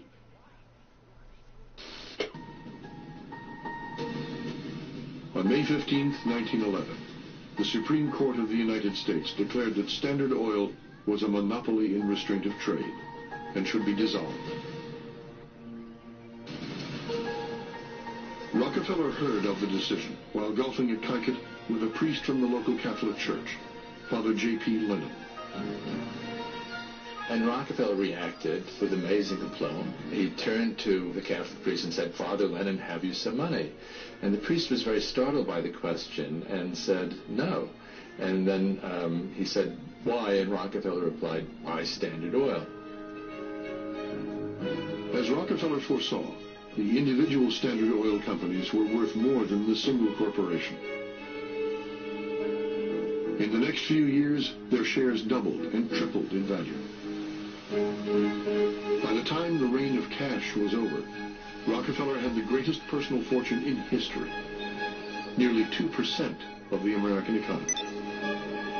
And it was really losing the antitrust case that converted John D. Rockefeller into history's first billionaire. So that Standard Oil was punished in the federal antitrust case, but John D. Rockefeller Sr. most assuredly was not. To the amazement of the world, Rockefeller's punishment had in fact been his reward. Rather than being taken down a peg, the splitting up of the Standard Oil monopoly had launched him as the world's only acknowledged billionaire at a time when the average annual income in America was $520. Rockefeller's story was perfectly mirrored by the story of Colonel Edwin Drake. Having struck oil in Titusville and given rise to a billion-dollar global industry, Drake had not had the foresight to patent his drilling technique or even to buy up the land around his own well. He ended up in poverty, relying on an annuity from the state of Pennsylvania to scrape together a living, and dying in 1880. For the oligarchy, the lesson of the rise of Rockefeller was obvious. The more ruthlessly that monopoly was pursued, the tighter that control was grasped. The greater the lust for power and money, the greater the reward would be in the end. From now on, no invention would derail the oil majors from their quest for total control. No competition would be tolerated. No threat to the oligarchs would be allowed to rise. Growing Heart hopes that I'm the first person to put a Christmas tree on your phone. If luck is a raindrop, I'd send you a shower. If hope is a minute, I'd send you an hour. If happiness is a leaf, I'd give you a tree. And if you need a friend, when asked how he could justify the treachery and deceit with which he had pursued the creation of the Standard Oil monopoly, John D. Rockefeller is reputed to have said, "Competition is a sin." This is the mentality of the monopolist, and it is this justification, framed as religious conviction, that drove the oligarchs to so ruthlessly eliminate anyone who would dare rise up as a pretender to their throne. Ironically, it was the competition between the oligarchs in the early 20th century that helped give rise to an early external threat to their empire: alcohol fuel. As historian Lyle Cummins has noted of the period, the oil trust battles between Rockefeller, the Rothschilds, the Nobels, and Marcus Samuel's Shell kept prices in a state of flux, and engines often had to be adaptable to the fuel that was available. In many areas where oil wasn't available, the alternative was alcohol. Ethyl alcohol had been used as fuel for lamps and engines since the early 19th century. Although it was generally more expensive, alcohol fuel offered a stability of supply that was alluring, especially in areas like London or Paris that did not have predictable access to oil supplies. Alcohol has a lower heat value, or BTU, than gasoline, but a series of tests by the U.S. Geological Survey and the U.S. Navy in 1907 and 1908 proved that the higher compression ratio of alcohol engines could perfectly offset the lower heat value, thus making alcohol and gasoline engines fuel economy equivalent. One early supporter of alcohol fuel was Henry Ford, who designed his Model T to run on either alcohol or gasoline. Sensing an opportunity for new markets to boost the independent American farms that he felt were vital to the nation, Henry Ford told the New York Times, "The fuel of the future is going to come from fruit like that sumac out by the road, or from apples, weeds, sawdust, almost anything. There is fuel in every bit of vegetable matter that can be fermented." Farmers, looking to capitalize on this, lobbied for the repeal of a $2.08 per gallon alcohol tax that had been imposed to help pay for the Civil War. They were aided by those who saw fuel alcohol as a way to break the oligarchs' monopoly. In support of a bill to repeal the alcohol tax, President Teddy Roosevelt told the U.S. Congress in 1906, "The Standard Oil Company has, largely by unfair or unlawful methods, crushed out home competition. It is highly desirable that an element of competition should be introduced by the passage of some such law as that which has already passed the House, putting alcohol used in the arts and manufactures upon the free list." The alcohol tax was repealed in 1906, and for a time corn ethanol at 14 cents a gallon was cheaper than gasoline at 22 cents a gallon. The promise of cheap, unpatentable, unmonopolizable fuel production open to anyone with raw vegetable matter and a still, swept the nation. But cheap, plentiful fuel that can be grown and produced locally and independently is not what the oligarchs had in mind. A 1909 USGS report comparing gas and alcohol engines had noted that a significant point in alcohol fuel's favor was that there were fewer restrictions on alcohol engines. For the oligarchs, the answer was simple: find a way to place greater restrictions on alcohol engines. Thankfully for them, the answer to their problem was already gaining popular support. In the 19th century, America had a drinking problem. By 1830, the average American over 15 years old drank 7 gallons of pure alcohol per year, 3 times higher than today's average. This led to the first anti-alcohol movements in the 1830s and 1840s, and the formation of the Prohibition Party in 1869 and the Women's Christian Temperance Union in the 1870s. The movement enjoyed widespread and growing support, but had few political successes. Maine flirted with prohibition by outlawing the sale and manufacture of liquor in 1851, but the ban only lasted 5 years. This changed with the formation of the Anti-Saloon League in Standard Oil's birth state of Ohio in 1893. The ASL was started by John D. Rockefeller's longtime personal friend Howard Hyde Russell, and was bankrolled in part by generous annual donations from Rockefeller himself. The ASL, with Rockefeller's backing, quickly became the driving force behind a national movement to outlaw the production and sale of alcohol. Rockefeller was a teetotaler himself, not from moral concern, but because he was afraid that good cheer among friends would lead to his downfall in business. Stephen Harkness, one of the silent partner investors in Standard Oil and a director in the company until his death, had caught Rockefeller's eye when he made a fortune buying up whiskey in advance of a new excise tax that he had been tipped about, and selling it at a huge profit after the tax kicked in. No, Rockefeller and Standard Oil were not concerned about the moral state of the nation, except as far as it impacted their bottom line. But when Prohibition did come in 1920, it had an interesting side effect. Although it didn't ban the use of ethanol as a fuel directly, it did lead to increasingly burdensome restrictions, requiring producers to add petroleum products to their ethanol to make it poisonous before it could be sold. Alcohol fuel, now completely unable to compete with gasoline, was abandoned altogether by the automobile industry. Another existential threat to the vast fortunes of the early oligarchs was to require an even greater effort at social engineering: public transportation. What's up, old boy? I'll add 832-208-1498. I was trying to send you something, but it wouldn't let me link up to you. 1 and 1.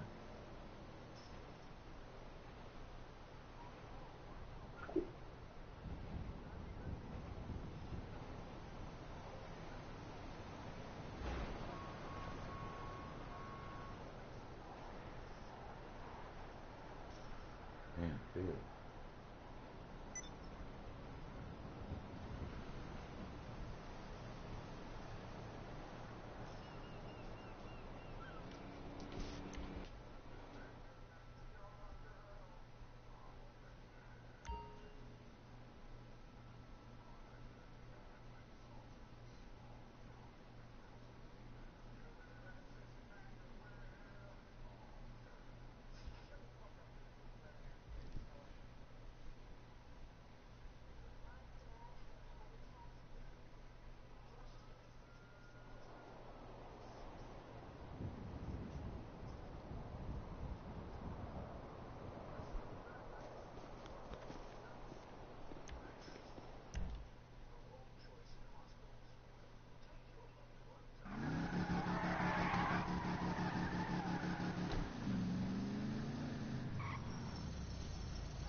Bullshit, people, shit that we going through.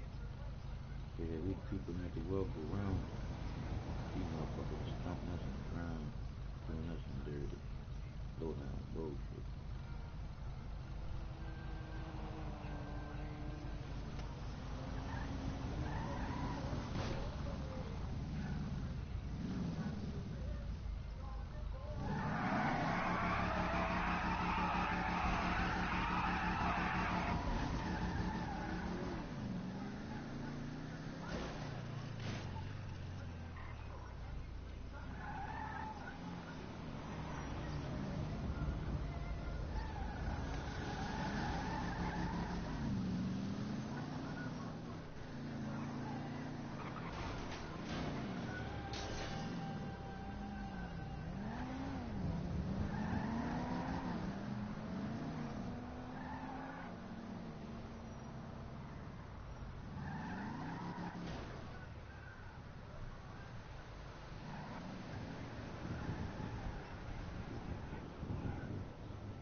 truth is the truth. Do you know the real reason why you're happy? Think about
it. It. The truth is just this. If you don't know who's in between you loving you, you don't know who is the reason why you are feeling the way you're feeling.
And if your question is,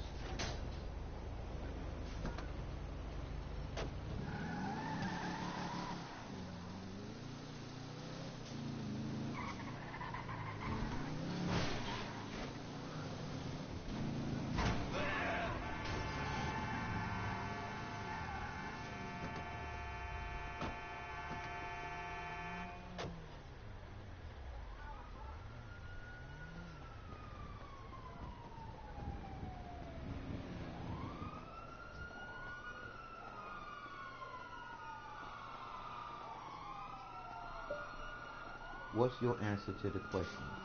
If your answer to the question, who's in between you loving you, and you put God or Jesus there, then ask yourself another question.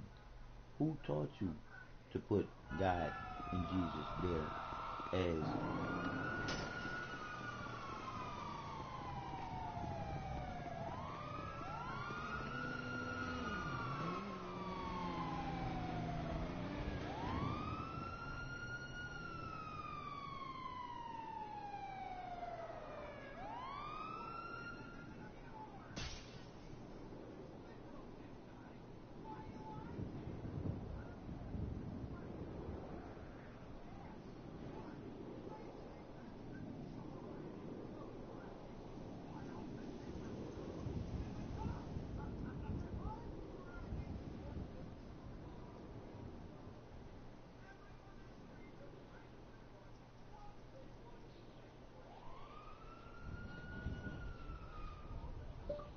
as the answer in between who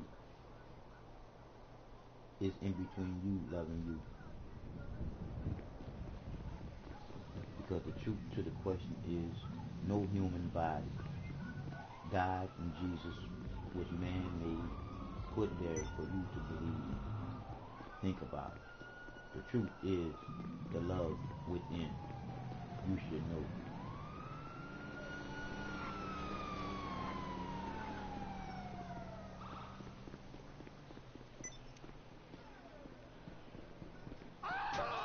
The truth to the love unconditional. The reason why we all go.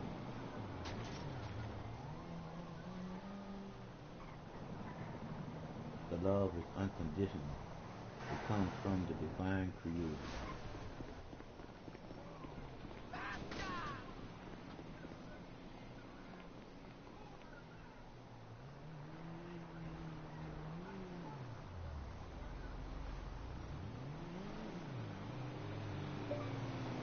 I'm feeling good too, my man.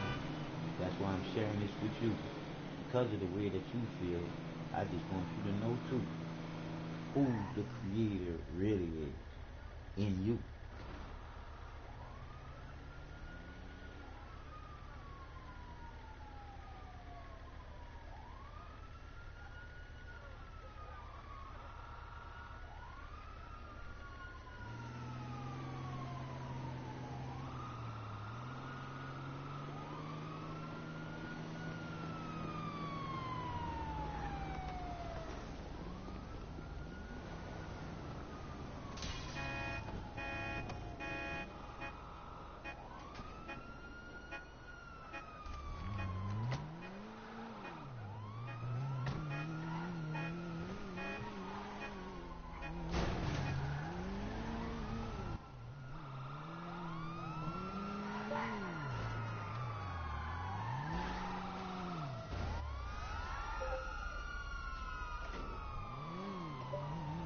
Knowing the truth in you.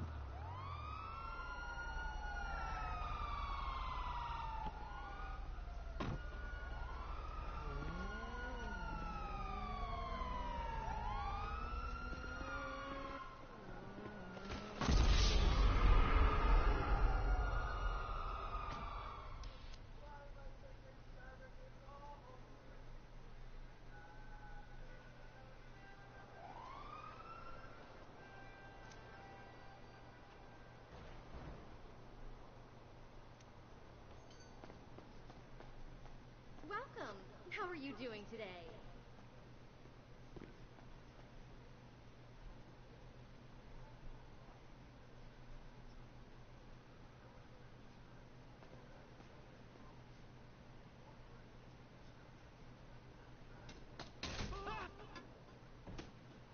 Love is the key to eternal life, especially when it's true, coming from within the heart. Be cool, man.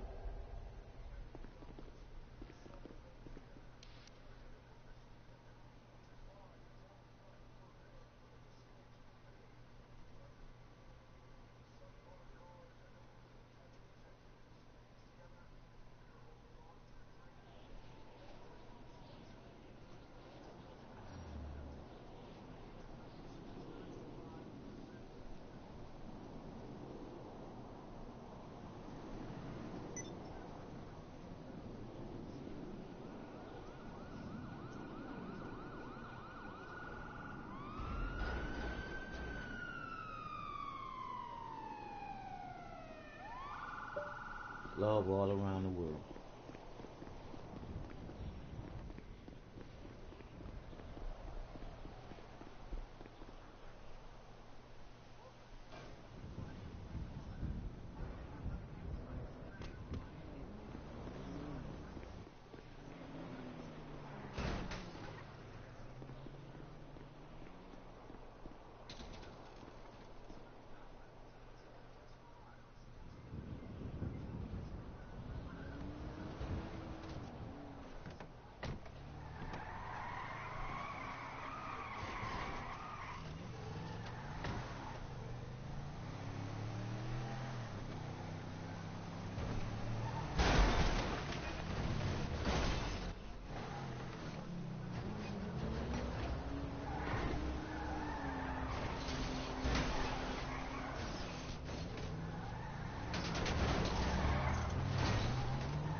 can't read or write that well, but technology is doing its work.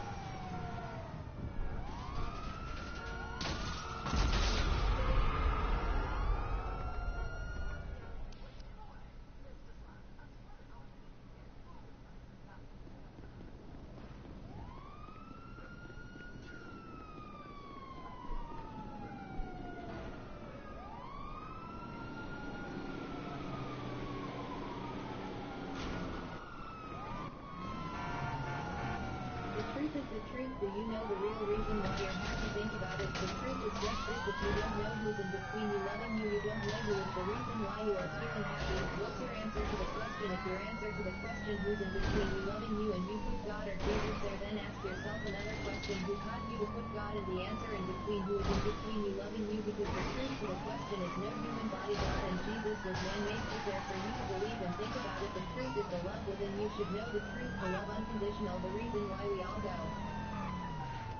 I'm feeling good knowing the truth, and I mean you, my man. That's why I'm sharing this with you, because of the way that you feel. I just want you to know that who the creator really is in you. Love is the key to eternal life, especially when it's true coming from within the heartbeatful man. Texter. Classes 48 III 28 love all around the world. You need to listen as the people are loving people.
Text to speech on